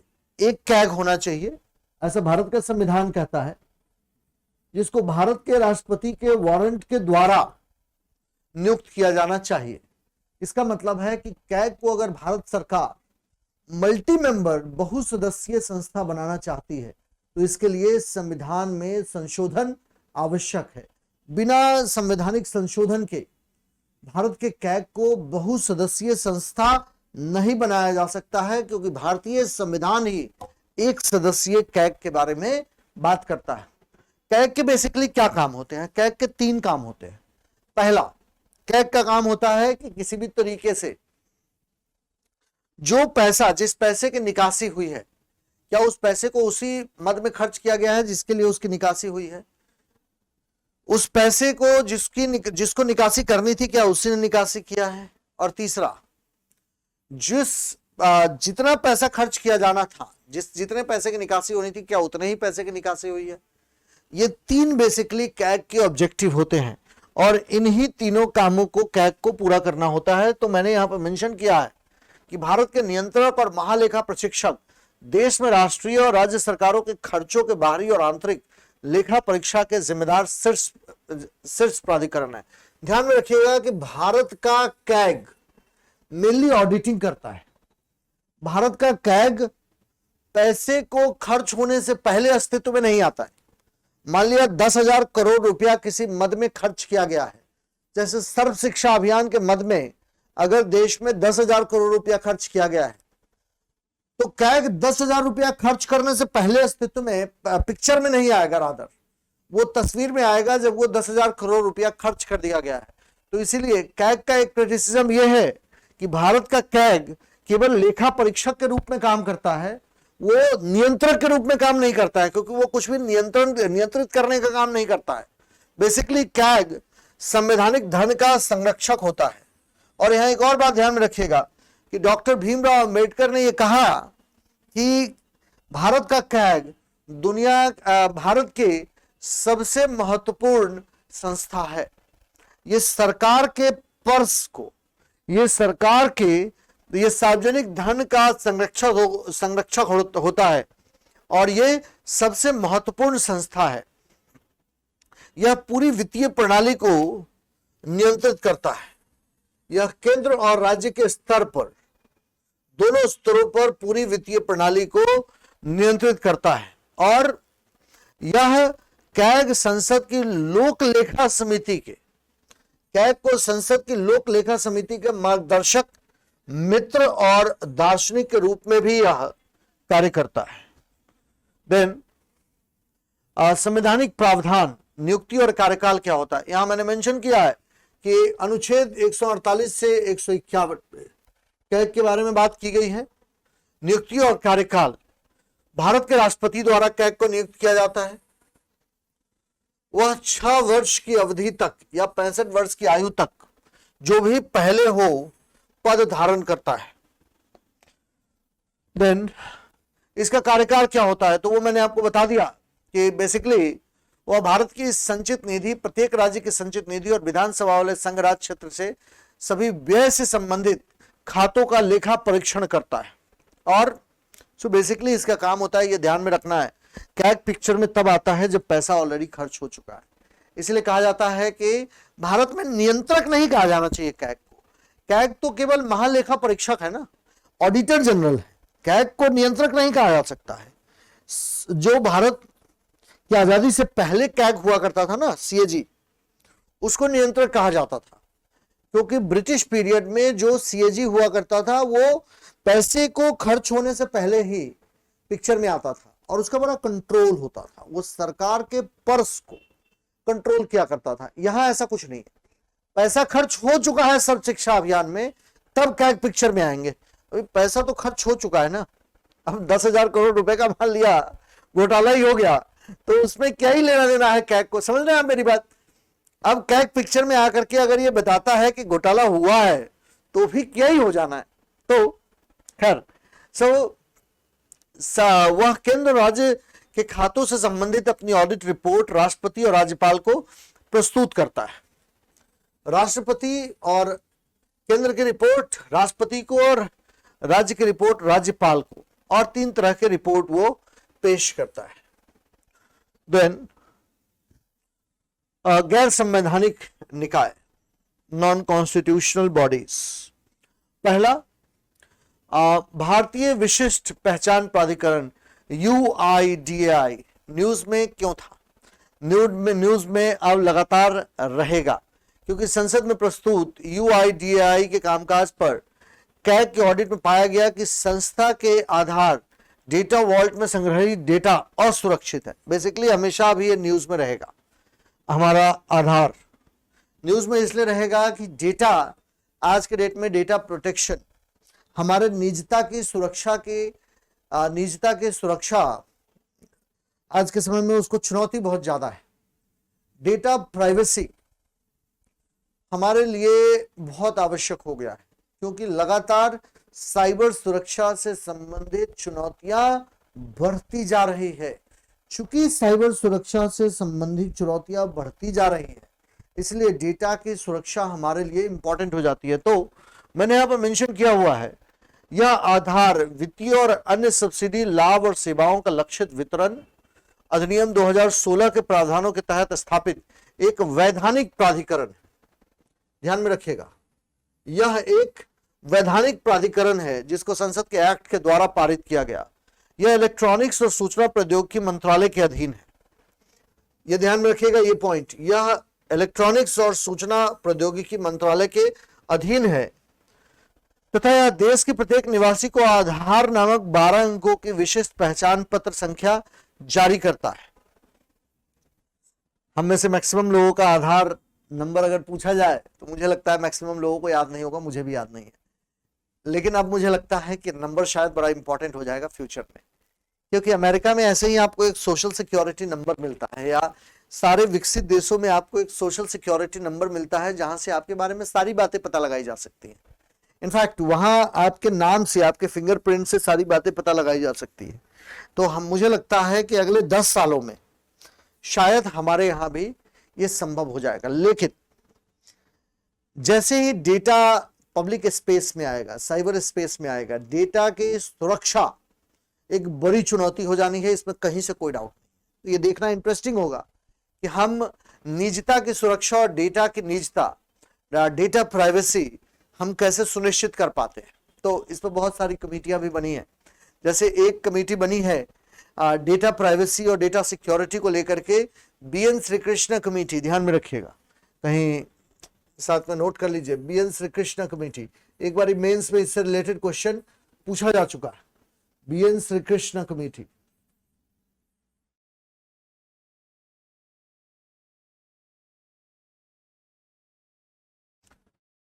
तो और उसके आधार पर इसमें बाकी सारी बातें बताई गई है कि आधार नंबर केवल उन व्यक्तियों को जारी किए जाते हैं जिन्होंने आवेदन की तारीख से पहले 12 महीनों में 182 दिनों या उससे अधिक की अवधि के लिए निवास किया है, और उसमें अलग अलग प्रोविजंस के बारे में इसमें बातें की गई हैं आधार नंबर से संबंधित।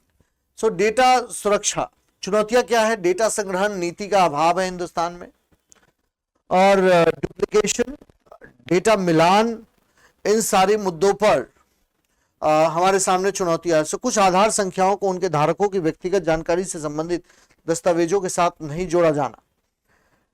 आधार आज के डेट में एक बड़ी चैलेंजिंग चीज तो हो गई है। हमारी व्यक्तिगत जो प्राइवेसी है उसको कहीं ना कहीं ये वायलेट तो करता है। हर चीज को आधार से लिंक करने का मतलब है कि तुम कहाँ जाते हो, किससे मिलते हो, दैट सरकार को सारी चीजों के बारे में जानकारी होती है, उसको पता लगाना उनके लिए मुश्किल नहीं होता है। सो सीएजी द्वारा उजागर किए गए मुद्दे, दोषपूर्ण प्रणाली, नामांकन के दौरान खराब गुणवत्ता वाले डेटा फीड किए जाने पर लोगों से स्वैच्छिक बायोमेट्रिक अपडेट के लिए शुल्क लिया गया था, और वैसे भी हमारे पास अपर्याप्त व्यवस्था है। ये मेंस पॉइंट ऑफ व्यू से इंपॉर्टेंट टॉपिक है, not prelims point of view से।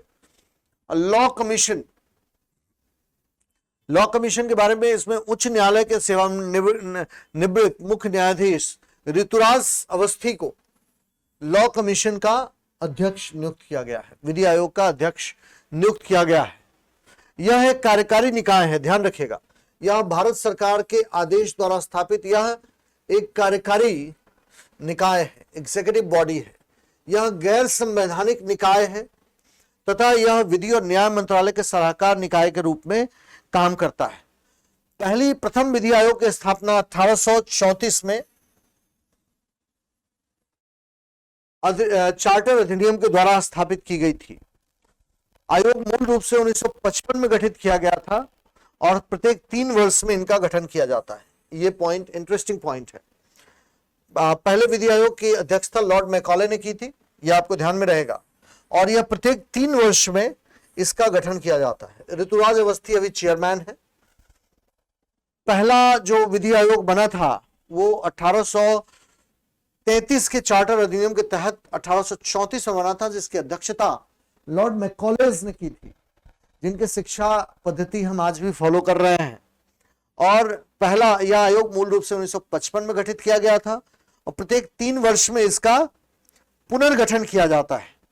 और स्वतंत्र भारत का पहला विधि आयोग 1955 में भारत के तत्कालीन महान न्यायवादी एमसी सीतलवार की अध्यक्षता में स्थापित किया गया था। ध्यान रखिएगा, एमसी सीतलवार की अध्यक्षता में स्थापित किया गया था। सो नेक्स्ट, इसका कार्यकाल 3 वर्ष का होता है। एक पूर्णकालिक अध्यक्ष, एक सदस्य सचिव सहित 4 पूर्णकालिक सदस्य, और यह बेसिकली ये एडवाइस करने का काम करता है हमारी लॉ मिनिस्ट्री को। हाँ, एक इंटरेस्टिंग पॉइंट है कि विधि आयोग केंद्र सरकार द्वारा दिए गए संदर्भ पर या स्वतः संज्ञान लेते हुए सुधार करने और नए कानूनों को लागू करने के लिए कानून में अनुसंधान करेगा और भारत में मौजूदा कानूनों की समीक्षा करेगा।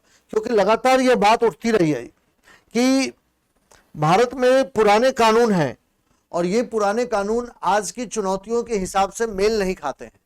तो यह आवश्यक है कि आज के समय की मांगों के हिसाब से नए कानून बनाए जाने चाहिए। स्पेशली आज के डेट में जैसे साइबर सुरक्षा से संबंधित चुनौतियां आ रही है, डेटा की सुरक्षा से संबंधित चुनौतियां आ रही है, अलग तरह की प्रौद्योगिकी संबंधी चुनौतियां आ रही है, साइंस एंड टेक्नोलॉजी में डेवलपमेंट की वजह से चुनौतियां आ रही है। तो नए कानून बनाए जाने चाहिए हिंदुस्तान में, जो आज के समय की चुनौतियों को ध्यान में रखते हुए बनाए जाने चाहिए। इसीलिए आज के समय की चुनौतियों को ध्यान में रखते हुए विधि आयोग स्थापित किया गया, जिसकी आयोग की सिफारिशें बाध्यकारी नहीं है। मतलब आयोग की सिफारिशें मानी जा सकती है या नहीं भी मानी जा सकती है। राष्ट्रीय बाल अधिकार संरक्षण आयोग, ये एक जो इंटरेस्टिंग टॉपिक है और जो एग्जाम पॉइंट ऑफ व्यू से इंपॉर्टेंट है, मैं उसी पर स्पेशल फोकस करूंगा। देन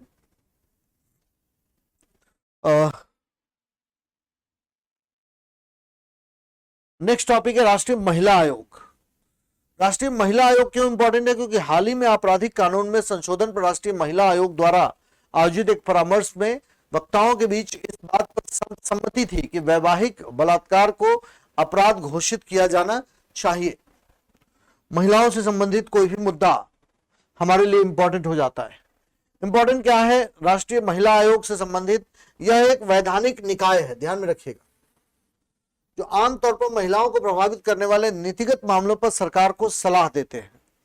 यह राष्ट्रीय महिला आयोग अधिनियम 1990 के तहत 1992 में स्थापित किया गया था। भारत की महिलाओं के अधिकारों का प्रतिनिधित्व करता है और उनसे संबंधित मुद्दों को यह उठाने का काम करता है। आयोग की संरचना कि महिलाओं के हितों के लिए प्रतिबद्ध एक अध्यक्ष, जिसे केंद्र सरकार द्वारा नामित किया जाएगा, केंद्र सरकार द्वारा नामित किया जाएगा, और 5 सदस्य केंद्र सरकार द्वारा योग्य, ईमानदार और प्रतिष्ठित व्यक्तियों से 5 सदस्य नामित किए जाते हैं, जिनके पास कानून, व्यापार, संघवाद, महिलाओं के उपयोग क्षमता के प्रबंधन, स्वैच्छिक संगठनों, प्रशासन, आर्थिक विकास का अनुभव हो, और एक सदस्य कम से कम एक सदस्य क्रमशः अनुसूचित जाति और अनुसूचित जनजाति के व्यक्तियों में से होगा। आयोग की प्रथम अध्यक्ष जयंती पटनायक थी, यह ध्यान में रखिएगा। प्रथम अध्यक्ष का नाम याद होना चाहिए आपको, जयंती पटनायक था। शक्तियां, महिलाओं को प्रभावित करने वाले सभी प्रमुख नीतिगत मामलों पर परामर्श प्रदान करना। शक्तियां आपके लिए कंफ्यूजन नहीं होगा अगर वो ऑप्शन में पूछते हैं तो। महिलाओं को प्रभावित करने वाले सभी प्रमुख नीतिगत मामलों पर यह परामर्श प्रदान करता है और प्रत्येक वर्ष केंद्र सरकार को रिपोर्ट प्रस्तुत करता है। यह ध्यान में रखेंगे, यह रिपोर्ट राष्ट्रपति को नहीं बल्कि केंद्र सरकार को प्रस्तुत करता है तथा सभी कानूनों की लगातार समीक्षा और जांच करने का काम महिला आयोग का होता है और उससे रिलेटेड अन्य जानकारियां हैं यहां पर। देन इसको स्किप किया जा सकता है।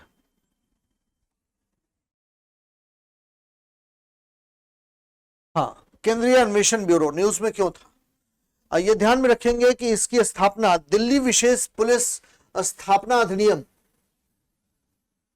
दिल्ली विशेष पुलिस स्थापना अधिनियम के तहत इसकी स्थापना की गई थी, जिसमें केंद्रीय अन्वेषण ब्यूरो और ईडी के निदेशकों के कार्यकाल को 2 वर्ष से बढ़ाकर 5 साल करने की अनुमति देगा। ये अध्यादेश जारी किया गया। आज के डेट में सीबीआई के साथ साथ प्रवर्तन निदेशालय बहुत इंपॉर्टेंट हो गया है। क्यों बहुत इंपॉर्टेंट हो गया है? क्योंकि मनी लॉन्ड्रिंग के जरिए, धन शोधन के जरिए बहुत सारा इलीगल धन, काला धन हिंदुस्तान में आ रहा है, जिससे हिंदुस्तान को डीस्टेबलाइज करने की कोशिश की जा रही है, हिंदुस्तान में प्रॉब्लम क्रिएट करने की कोशिश की जा रही है। इसीलिए आज के डेट में हमारी ये कोशिश है कि किसी भी तरीके से हिंदुस्तान को जो भी शक्तियां अस्थिर करना चाहती हैं वह अपने मंसूबों में कामयाब ना हो। इसीलिए सीबीआई और ईडी, आपने हाल के वर्षों में सुना होगा, वो बहुत ज्यादा पावरफुल हो गई। तो मैंने यहां मेंशन किया है कि यह भारत की प्रमुख पुलिस जांच एजेंसी है, जिसकी स्थापना 1963 में हुई थी। इसको दिल्ली पुलिस एस्टैब्लिशमेंट बोर्ड के तहत स्थापित किया गया था। यह कार्मिक, पेंशन और लोक शिकायत मंत्रालय के अधीन काम करती है। यह department of personal, pension and public grievances मंत्रालय के अधीन काम करती है। भ्रष्टाचार के रोकथाम पर संथानम समिति ने इसकी सिफारिश की थी, यह ध्यान में रखिएगा। संथानम समिति के सिफारिश पर सीबीआई अस्तित्व में आई थी। तो बेसिकली सीबीआई की स्थापना Delhi police special police establishment board के तहत 1946 के तहत की गई थी। संतानम समिति की सिफारिशों पर 1963 में इसकी स्थापना हुई थी। यह न तो वैधानिक और न ही संवैधानिक निकाय है, यह ध्यान में रखेंगे। यह न तो वैधानिक और न ही संवैधानिक निकाय है। सीबीआई स्वतः संज्ञान लेते हुए केवल केंद्र शासित प्रदेशों में ही अपराधों की जांच कर सकती है, यह ध्यान में रखेंगे। केवल केंद्र शासित प्रदेशों में ही अपराधों की जांच कर सकती है। देन सीबीआई के तहत कौन कौन से मामले आ सकते हैं वो मैंने यहां मेंशन किए हुए हैं, जैसे वित्तीय कदाचार के मामले, राज्य सरकारों के अनुरोध पर या उच्चतम न्यायालय और उच्च न्यायालयों के आदेश पर भारतीय दंड संहिता के अधीन मामले, जैसे कई बार आपने सुना होगा किसी मामले पर सरकार के ऊपर राज्य में प्रेशर हुआ तो उसने उस मामले को सीबीआई को दे दिया, तो उच्चतम न्यायालय और उच्च न्यायालय भी सीबीआई को कोई मामला दे सकते हैं, राज्य सरकारें भी कोई मामला सीबीआई को दे सकती है, वित्तीय कदाचार के अपराध सीबीआई को दिए जा सकते हैं। और एक बात ध्यान में रखिएगा, धन शोधन के मामले सीबीआई प्रवर्तन निदेशालय को ट्रांसफर करती है। धन शोधन के मामले सीबीआई द्वारा नहीं देखे जाते हैं, धन शोधन के मामले प्रवर्तन निदेशालय द्वारा देखे जाते हैं, ये ध्यान में रखेंगे। यहां मैंने मेंशन किया हुआ है प्रवर्तन निदेशालय। धन शोधन या मनी लॉन्ड्रिंग, जो काले धन को सफेद करने की प्रक्रिया, सो धन शोधन के मामले प्रवर्तन निदेशालय द्वारा देखे जाते हैं। आमतौर पर सार्वजनिक अधिकारियों, केंद्र सरकार के कर्मचारियों के खिलाफ भ्रष्टाचार निवारण अधिनियम 1988 के तहत अपराधों की जांच से संबंधित सीबीआई का अधीक्षण सीवीसी के पास है। देन उद्देश्य, एक नोडल पुलिस एजेंसी है, नोडल पुलिस एजेंसी है। प्रधानमंत्री, सीजीआई और विपक्ष के नेता वाली एक उच्च अधिकार प्राप्त समिति के माध्यम से सीबीआई निदेशक की नियुक्ति का प्रावधान है। ध्यान में रखिएगा, लोकपाल अधिनियम 2014 में प्रधानमंत्री, मुख्य न्यायाधीश और विपक्ष के नेता वाली एक उच्च अधिकार प्राप्त समिति के माध्यम से सीबीआई निदेशक की नियुक्ति का प्रावधान है। जैसे अभी हाल ही में इलेक्शन कमीशन से संबंधित सिमिलर उच्चतम न्यायालय का डिसीजन यही था कि किस तरीके से election commission, chief election commissioner की नियुक्ति की जा सकती है और उससे रिलेटेड बाकी जानकारियां। सो नेक्स्ट, सीबीआई को सामान्य सहमति से संबंधित कुछ फैक्ट्स यहां दिए गए हैं। मोस्ट इंपॉर्टेंट फैक्ट्स ऑलरेडी मैं आपसे सीबीआई से संबंधित मेंशन कर चुका हूं।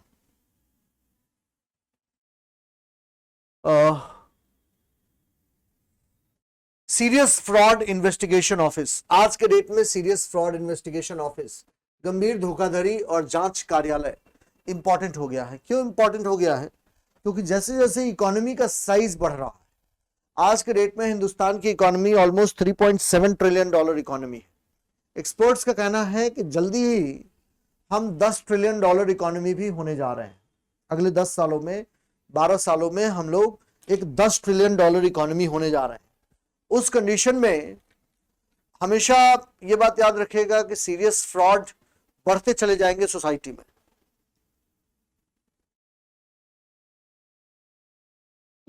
इसीलिए सीरियस फ्रॉड से रिलेटेड भी कई सारे मुद्दे आज के डेट में लाइट में आने शुरू हो गए हैं।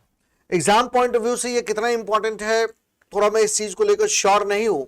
कारण क्या है कि अभी इससे रिलेटेड क्वेश्चन नहीं आए हैं, प्रवर्तन निदेशालय से रिलेटेड या सीरियस फ्रॉड इन्वेस्टिगेशन ऑफिस से रिलेटेड, लेकिन मुझे ऐसा लगता है कि 2-3 सालों में इससे रिलेटेड क्वेश्चन आ सकते हैं, क्योंकि ये एक बहुत इंपॉर्टेंट संस्था के रूप में उभर रहा है।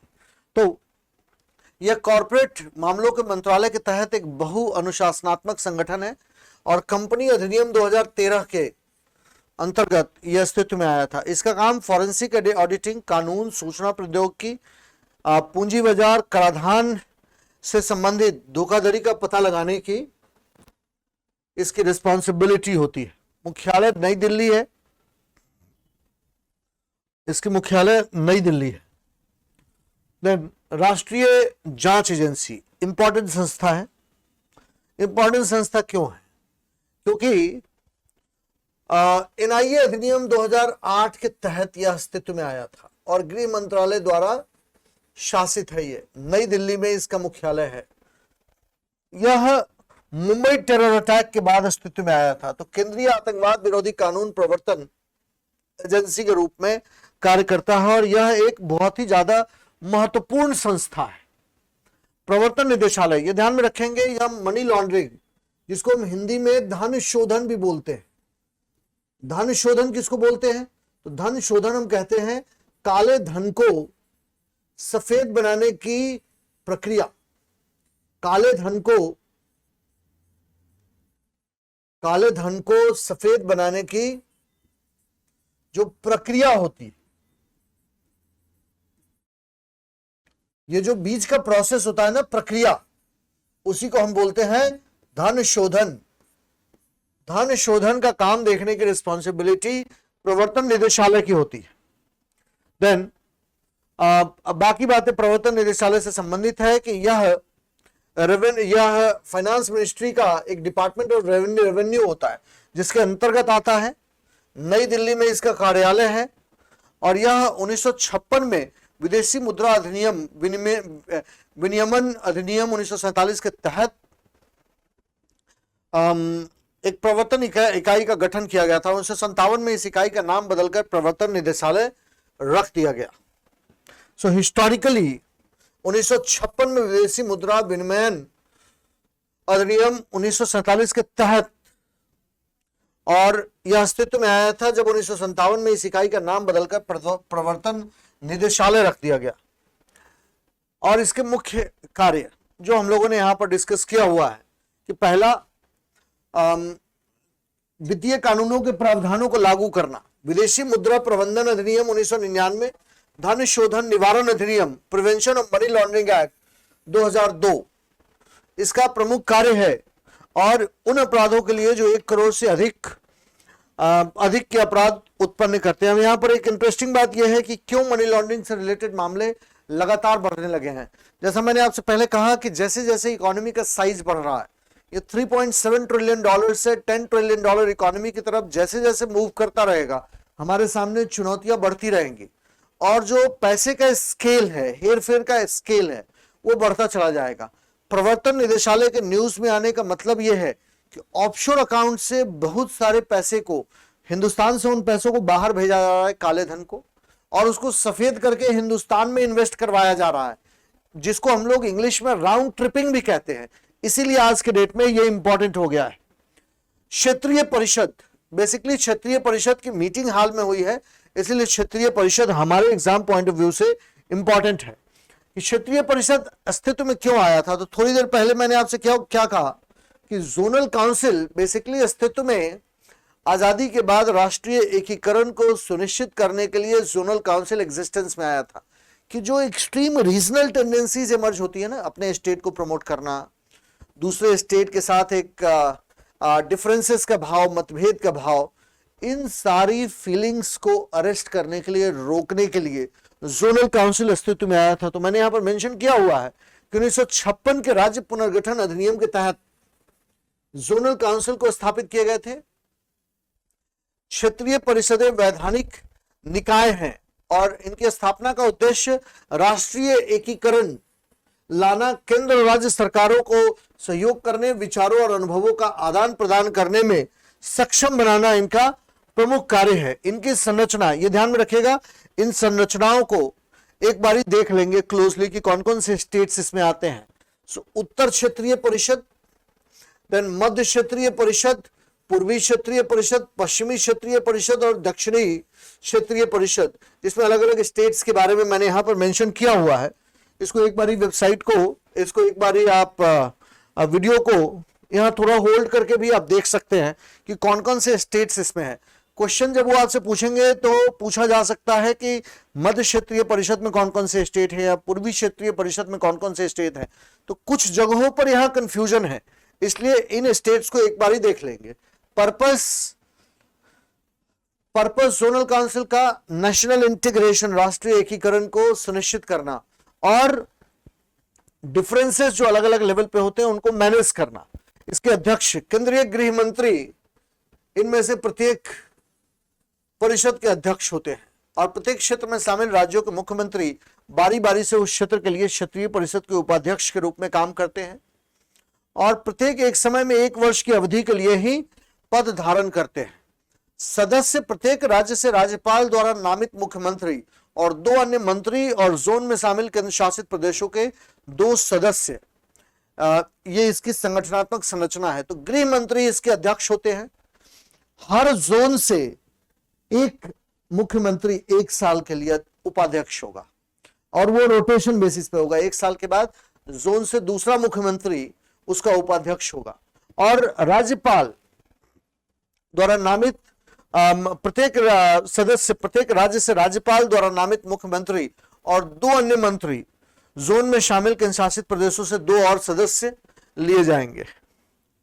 देन परिषद के कार्य क्या क्या है? तो कार्य मैंने बेसिकली आपको बता दिया कि इसके कार्य होते हैं कि नेशनल इंटीग्रेशन को सुनिश्चित करना, आर्थिक और सामाजिक योजना के क्षेत्र में सामान्य हितों का अगर कोई मामला हो, सीमा विवाद, भाषाई अल्पसंख्यक या अंतर्राज्यीय परिवहन से संबंधित कोई भी मामला, राज्य पुनर्गठन अधिनियम के तहत संबंधित अगर कोई भी मामला है तो ये मामले जोनल काउंसिल के द्वारा उठाए जा सकते हैं। देन पूर्वोत्तर परिषद, नॉर्थ ईस्ट काउंसिल की बैठक संपन्न हुई है, इसलिए ये न्यूज में है। ये है क्या? पूर्वोत्तर परिषद। सो नॉर्थ ईस्ट काउंसिल एक संवैधानिक निकाय नहीं है, ये ध्यान में रखिएगा। 1971 में पूर्वोत्तर उत्तर पूर्वी परिषद अधिनियम 1971 के तहत स्थापित एक वैधानिक संगठन है, स्टैट्यूटरी बॉडी है ये, जिसमें सभी 8 पूर्वोत्तर राज्यों के राज्यपाल, मुख्यमंत्री और राष्ट्रपति द्वारा नामित 3 सदस्य इसमें शामिल हैं। पहला, 8 पूर्वोत्तर राज्यों के राज्यपाल और मुख्यमंत्री और 3 राष्ट्रपति द्वारा नामित सदस्य इसमें शामिल होते हैं, जिसका मूलतः क्या काम होता है? तो क्षेत्रीय योजना के निकाय के रूप में इसका काम होता है, नॉर्थ ईस्टर्न काउंसिल का काम करना। देन केंद्रीय सतर्कता आयोग, सेंट्रल विजिलेंस कमीशन, सतर्कता आयोग, आयुक्त सुरेश एन पटेल को राष्ट्रपति भवन में राष्ट्रपति के द्वारा केंद्रीय सतर्कता आयुक्त के रूप में शपथ दिलाई गई है। इंपॉर्टेंट इंस्टीट्यूशन है। इसका वैधानिक ढांचा और केंद्रीय सतर्कता आयोग का काम, यह ध्यान में रखिएगा, 1964 में इसकी स्थापना की गई थी। 1964 में इसकी स्थापना की गई थी। यह मूलतः भ्रष्टाचार से संबंधित मामलों को रोकने के लिए इस समिति की, भ्रष्टाचार से संबंधित मामलों को रोकने के लिए इस समिति की स्थापना की गई है। यह एक स्वतंत्र निकाय है जो संसद के प्रति उत्तरदायी है, और यह अपनी रिपोर्ट भारत के राष्ट्रपति को सौंपती है। और यह केंद्रीय सतर्कता आयोग अधिनियम 2003 के तहत स्थापित की गई।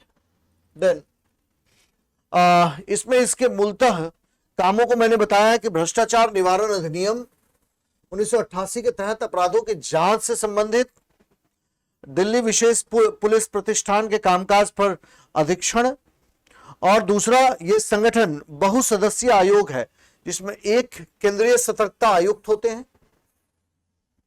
और 2 से अधिक सतर्कता आयुक्त नियुक्त किए जाते हैं। कौन कौन इनको नियुक्त करता है? पहला, प्रधानमंत्री। ध्यान रखिएगा, लगातार नियुक्ति कैसे की जाए ये न्यूज में है, क्योंकि चीफ इलेक्शन कमिश्नर के मुद्दे की वजह से नियुक्ति कैसे की जाए, अलग अलग संस्थाओं के महत्वपूर्ण व्यक्तियों को या महत्वपूर्ण संस्थाओं के अध्यक्षों को, इसीलिए नियुक्ति कैसे की जाए ये बड़ा इंपॉर्टेंट हो गया आज के डेट में।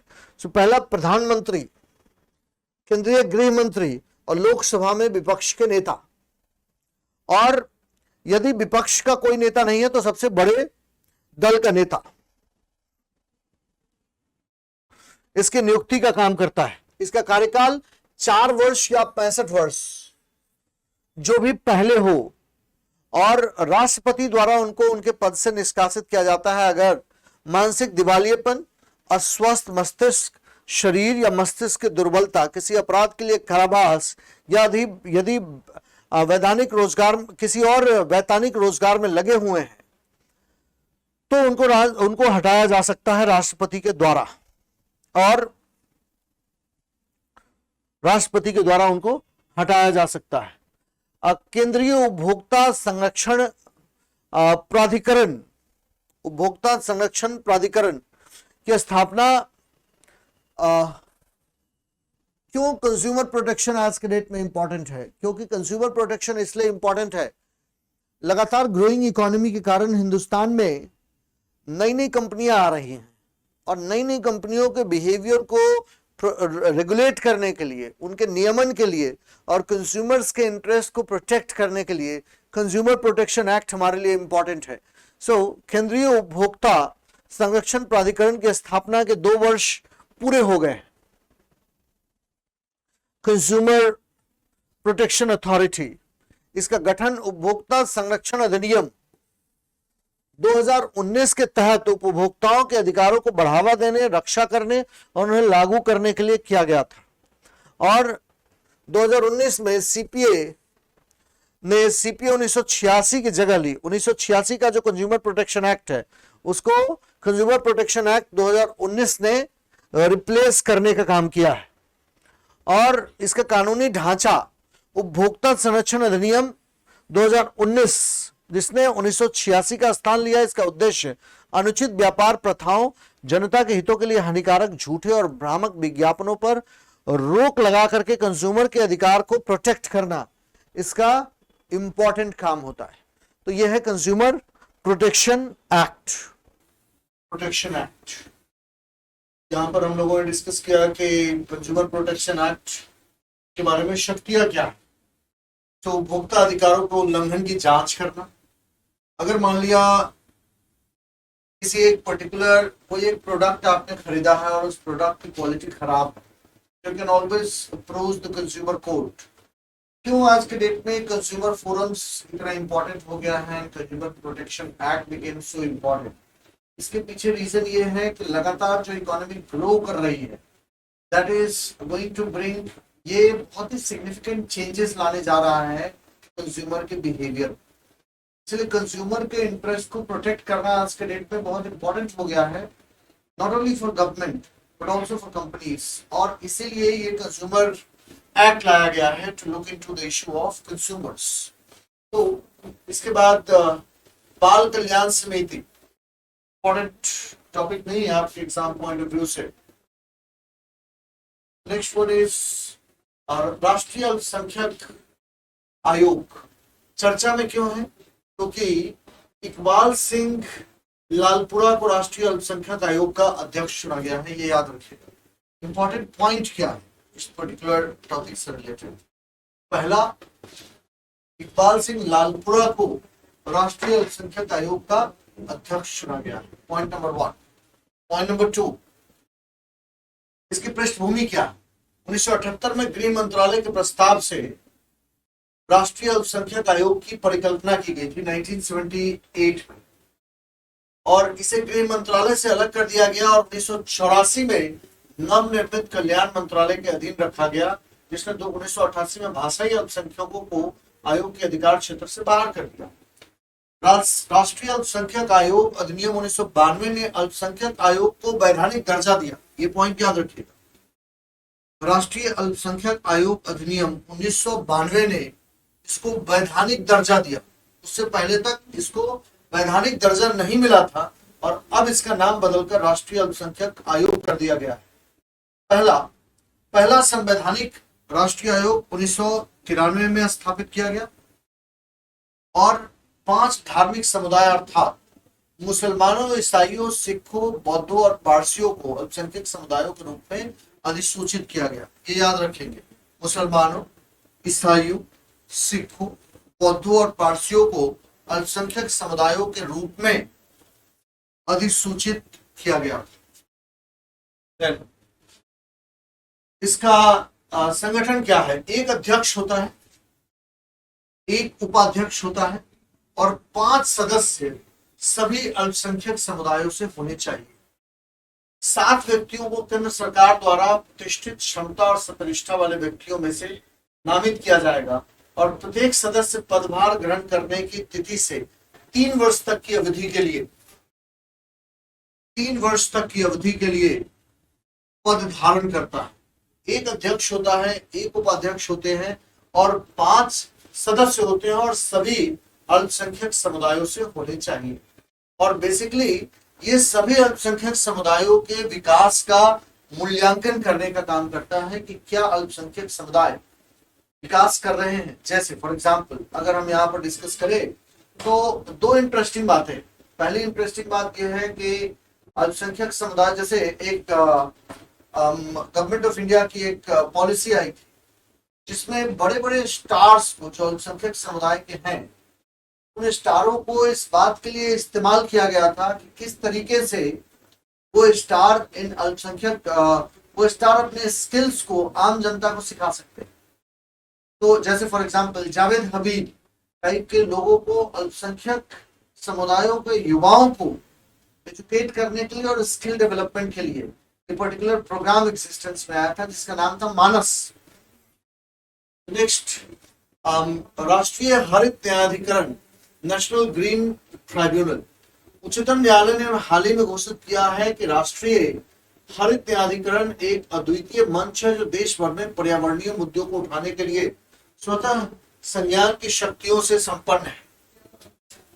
इसमें इसका न्यायालय का अवलोकन, ये केवल एनजीटी की भूमिका न्यायिक प्रकृति की नहीं है बल्कि प्रकृति में निवारक, सुधारात्मक और उपचारात्मक भी है कि किस तरीके से इन्वायरमेंट को और बेहतर बनाया जाए। ऐसा नहीं है कि कोई इश्यू आने पर ही ये पिक्चर में आएगा। इन्वायरमेंट को किस तरीके से बेहतर बनाया जा सकता है ये इक्वली इंपॉर्टेंट है। और दूसरा, यह एक पूरक, सक्षम और विशेष मंच है पर्यावरणीय मुद्दों से संबंधित, और यह पर्यावरण संरक्षण, वनों और अन्य प्राकृतिक संसाधनों के संरक्षण से संबंधित मामलों के प्रभावी और शीघ्र निपटान के लिए राष्ट्रीय हरित न्यायाधिकरण अधिनियम के तहत स्थापित किया गया है। ऑस्ट्रेलिया और न्यूजीलैंड के बाद भारत एक विशेष पर्यावरण न्यायाधिकरण स्थापित करने वाला दुनिया का तीसरा देश बन चुका है।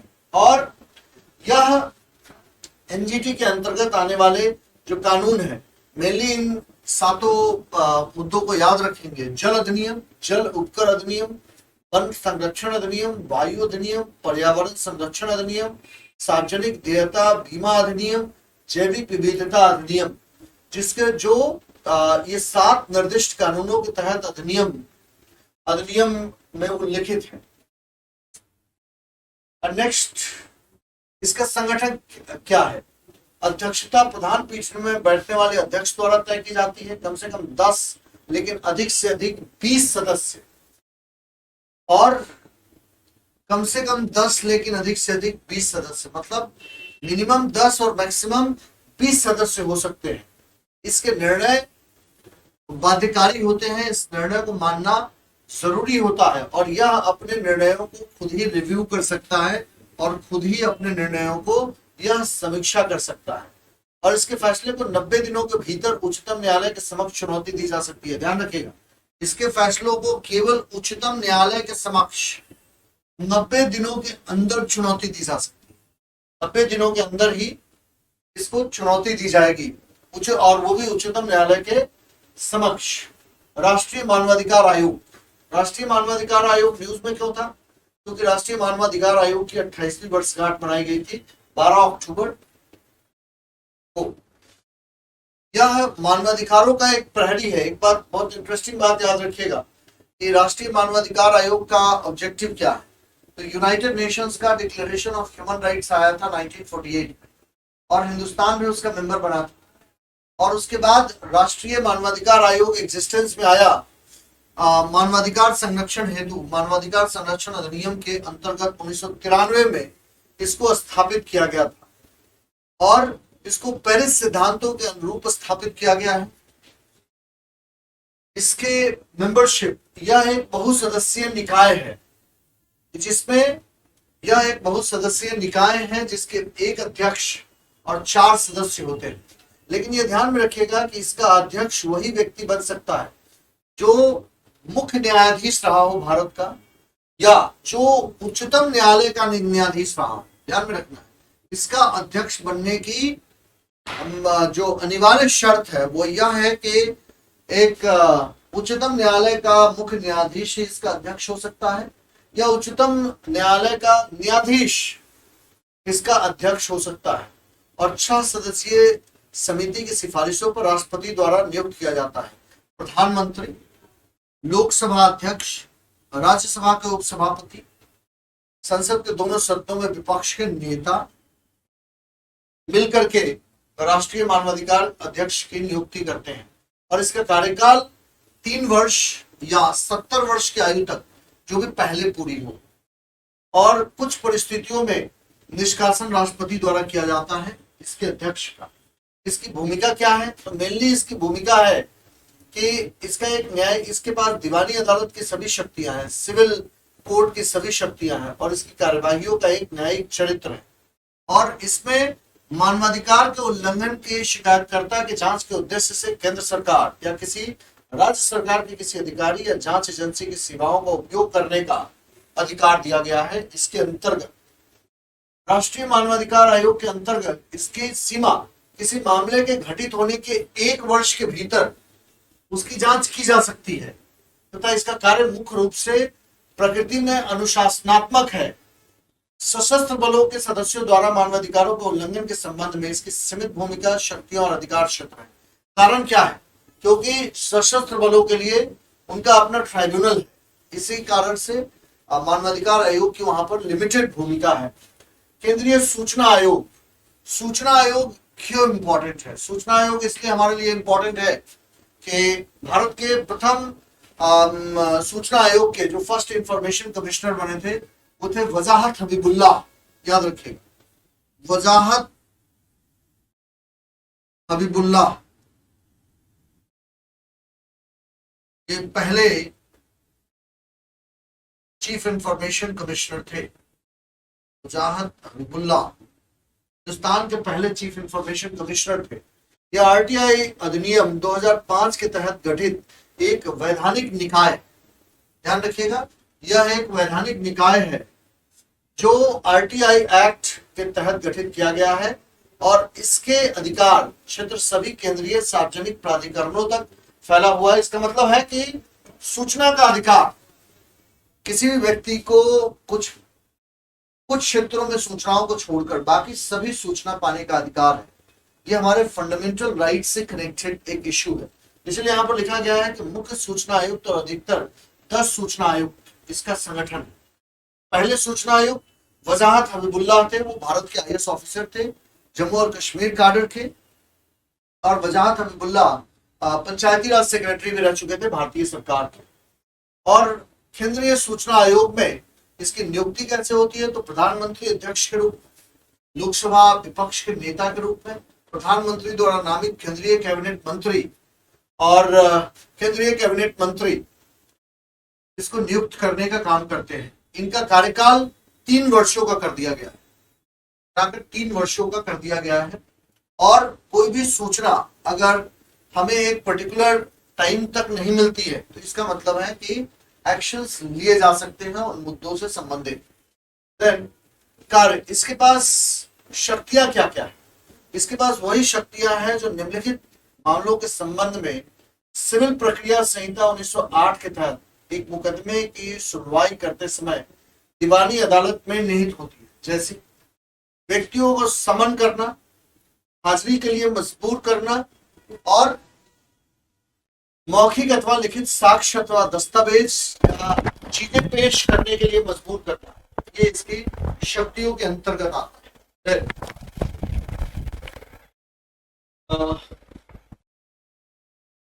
केंद्रीय सूचना आयोग का उद्देश्य यहाँ मैंने मेंशन किया है, लेकिन ये प्रीलिम्स और महत्वपूर्ण अधिनियम और कानून। हाँ, सो नेक्स्ट टॉपिक है draft India data accessibility and use policy. Exam point of view से इंपॉर्टेंट नहीं है, इसलिए हम लोग इस टॉपिक को स्किप करते हैं कि जो प्रीलिम्स पॉइंट ऑफ व्यू से होगा उन्हीं टॉपिक्स के बारे में हम लोग यहाँ पर डिस्कशन करेंगे। जैसे सूचना प्रौद्योगिकी दिशा निर्देश और डिजिटल मीडिया आचार संहिता संशोधन अधिनियम, ये प्रीलिम्स पॉइंट ऑफ व्यू से बहुत इंपॉर्टेंट नहीं है, लेकिन ये इंपॉर्टेंट है कि डेटा सिक्योरिटी और डेटा प्रोटेक्शन को लेकर के। तो जो टॉपिक इंपॉर्टेंट है हम लोग अभी उसी पर फोकस करते हैं। देन नेक्स्ट टॉपिक है हाँ, धन शोधन निवारण अधिनियम। धन शोधन निवारण अधिनियम इंपॉर्टेंट क्यों है? धन शोधन निवारण अधिनियम इंपॉर्टेंट, धन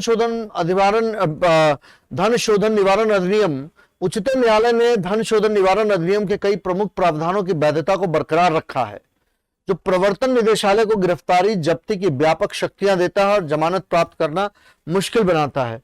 धन शोधन आज के डेट में हमारे लिए इंपॉर्टेंट क्यों हो गया है? धन शोधन हमारे लिए इंपॉर्टेंट इसलिए हो गया है क्योंकि इंडिया को डीस्टेबलाइज करने के लिए अक्रॉस द वर्ल्ड से अभी पैसा हिंदुस्तान में पहुंच रहा है। इसलिए आपने रिसेंट टाइम में देखा होगा कि प्रवर्तन निदेशालय लगातार न्यूज में है।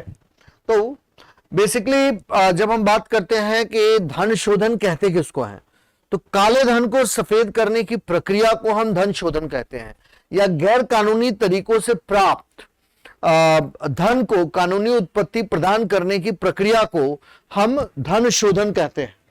और इसके अलग अलग प्रावधानों पर चर्चा हुई है। बेसिकली अगर आपसे क्वेश्चन यहां से पूछा जाएगा तो क्वेश्चन प्रावधानों से संबंधित क्वेश्चन नहीं पूछा जाएगा। मोस्टली आपसे क्वेश्चन पूछा जाएगा कि धन शोधन कहते किसको हैं, इस टाइप के क्वेश्चन आपसे पूछे जा सकते हैं।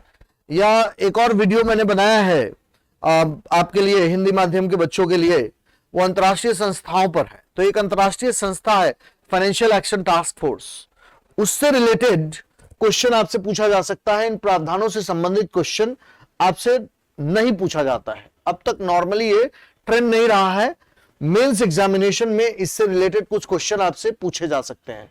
कंपटीशन कमीशन, कंपटीशन कमीशन क्यों न्यूज में रहा है? प्रतिस्पर्धा विधेयक 2022 पेश किया गया है। बेसिकली आप ये समझने की कोशिश कीजिए कि कंपटीशन कमीशन का ऑब्जेक्टिव क्या है। तो कंपटीशन कमीशन के जब हम ऑब्जेक्टिव की बातें करते हैं तो 2000 कंपटीशन कमीशन एक्ट 2002 के अंतर्गत ये अस्तित्व में आया था, प्रतिस्पर्धा आयोग 2022। इसका क्या काम होता है? प्रतिस्पर्धा आयोग कंपटीशन कमीशन 2002 के जो पहले चेयरमैन थे वो थे धनेंद्र कुमार, वो एक IAS ऑफिसर थे, धनेंद्र कुमार।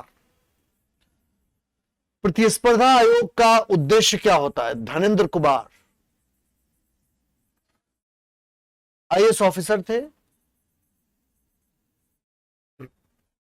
इसका उद्देश्य होता है कि जो मर्जर और एक्विजिशन होता है दो कंपनी के बीच में, कहीं वो ऐसा तो नहीं है कि वो पूरे देश में मोनोपोली लाने के लिए कर रहा है।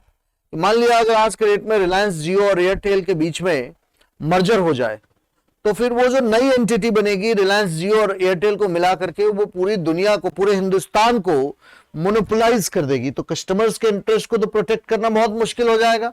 इसलिए कंपटीशन कमीशन एग्जिस्टेंस में आया, यह देखने के लिए कि क्या यह मर्जर और एक्विजिशन ये प्रतिस्पर्धा रोधी तो नहीं है। तो प्रतिस्पर्धा रोधी कार्रवाइयों में समझौता और प्रतिबद्धता के लिए कंपटीशन कमीशन या प्रतिस्पर्धा आयोग अस्तित्व में आया था। और इसका बेसिकली उद्देश्य यह है कि देश में प्रतिस्पर्धा बनी रहे बिजनेस के फील्ड में, इसीलिए यह अस्तित्व में आया था। इसके अंदर दंडात्मक प्रावधान भी हैं जिसके अंतर्गत दंड भी दिए जा सकते हैं। और फाइनली सबसे पहले ये कंपटीशन कमीशन 2002 के अंतर्गत यह अस्तित्व में आया था। अंटार्कटिक विधेयक 2022, विधेयक 2022 इंपॉर्टेंट हमारे एग्जाम पॉइंट ऑफ व्यू से नहीं है, क्योंकि हर एक ऑर्गेनाइजेशन को आपके लिए याद करना बहुत मुश्किल हो जाएगा। सो एमपी लैड्स ये केंद्रीय क्षेत्र की एक योजना है, 1993 में घोषित की गई थी।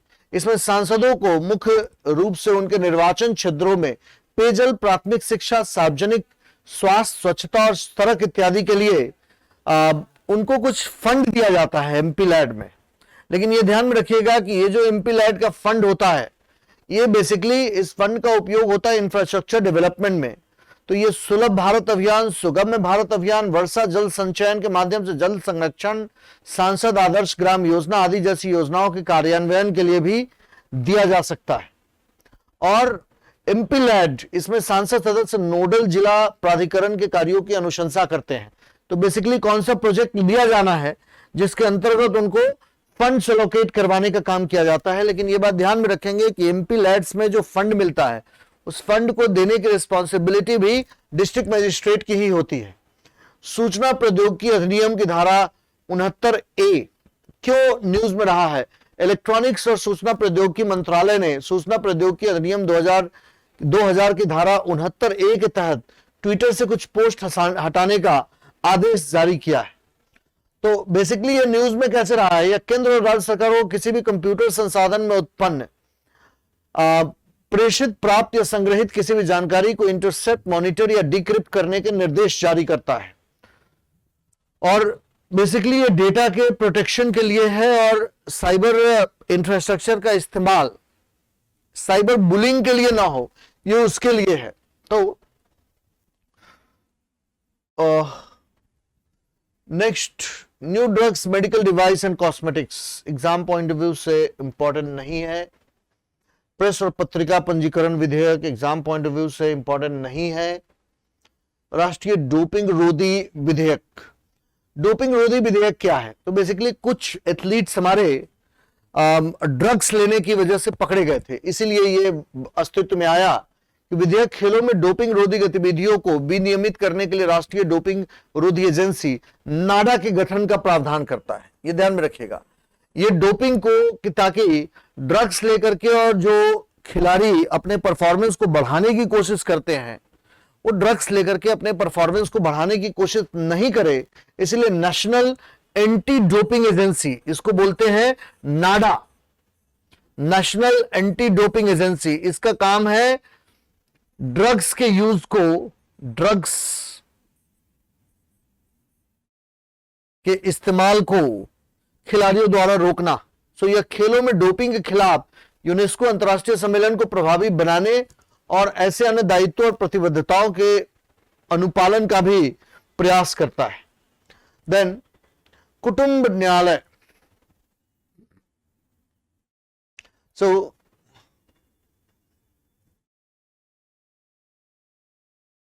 नेक्स्ट वन इज इंपॉर्टेंट, विद्युत संशोधन विधेयक।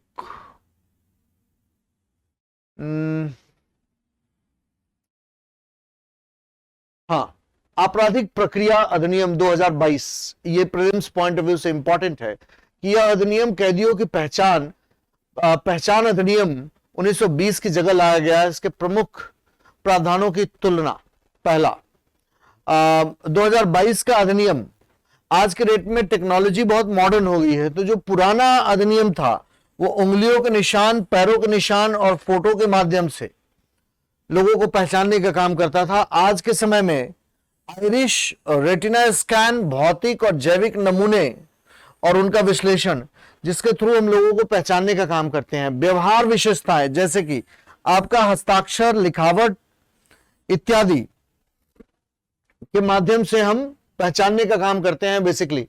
तो ये 2020 का अधिनियम बहुत पुराना अधिनियम हो चुका था, इसलिए आज के समय के हिसाब से कुछ अधिनियम हमने लाने की कोशिश की है, जिसके कारण से 2020 के अधिनियम को इस अधिनियम ने रिप्लेस किया है और इस अधिनियम में कुछ स्पेशल प्रोविजंस इंक्लूड किए गए हैं, जैसे किसी अपराध के लिए दोषी ठहराया गया या गिरफ्तार किया गया। और जैविक नमूने केवल हालांकि जैविक नमूने केवल एक महिला या बच्चे के खिलाफ अपराधों के लिए गिरफ्तार किए गए व्यक्तियों से जबरन लिए जा सकते हैं, या यदि अपराध में कम से कम 7 साल की कैद हो सकती है तो ही जैविक नमूने जबरन लिए जा सकते हैं। बेनामी लेन देन अधिनियम, बेनामी ट्रांजैक्शन से रिलेटेड जो अधिनियम आया है 1988 2000, और इससे रिलेटेड यहां बेनामी ट्रांजैक्शन से रिलेटेड प्रोविजंस है। ये पर्टिकुलर अधिनियम एग्जाम पॉइंट ऑफ व्यू से बहुत इंपॉर्टेंट नहीं है। सो नेक्स्ट, उपासना स्थल अधिनियम चर्चा में क्यों था? क्योंकि हाल ही में उच्चतम न्यायालय ने संविधान के अनुच्छेद 32 के तहत उपासना स्थल अधिनियम 1991 को लागू करने के लिए जैन समुदाय के एक संप्रदाय द्वारा दायर एक याचिका को खारिज कर दिया, जिसमें किसी अन्य संप्रदाय द्वारा अपने धार्मिक स्थलों के कथित रूपांतरण के खिलाफ याचिका दायर की गई थी। और अधिनियम 1991 किसी भी उपासना स्थल के रूपांतरण पर रोक लगाता है और किसी भी उपासना स्थल के धार्मिक चरित्र को बनाए रखने का प्रावधान करता है। तो बेसिकली ये हुआ क्यों था? क्योंकि किसी भी उपासना स्थल को अब चेंज नहीं किया जाना है, क्योंकि हिंदुस्तान में ऑलरेडी हम लोग रिलीजियस प्लेसेस को लेकर के बहुत सारे कन्फ्लिक्ट देख चुके हैं।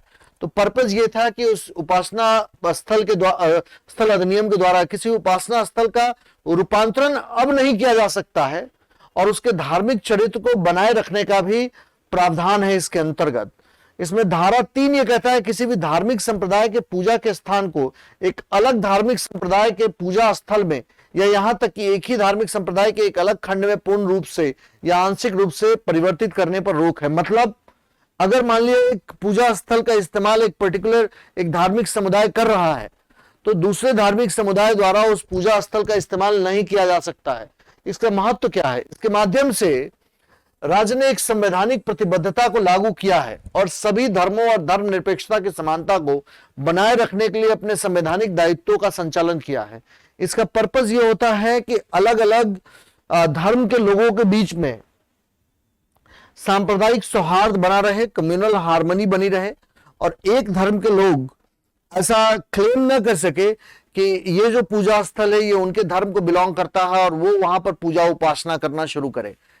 तभी 1991 में पीवी नरसिम्हा राव की सरकार थी और ये उपासना स्थल अधिनियम अस्तित्व में आया था। तो बेसिकली इसका पर्पस क्या था?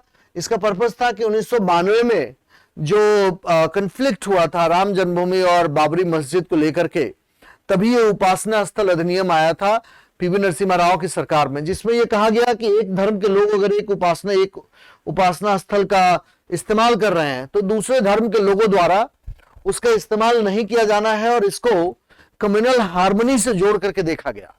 तो ये रहा हमारा इंडियन पॉलिटी से रिलेटेड कुछ इंपॉर्टेंट टॉपिक्स।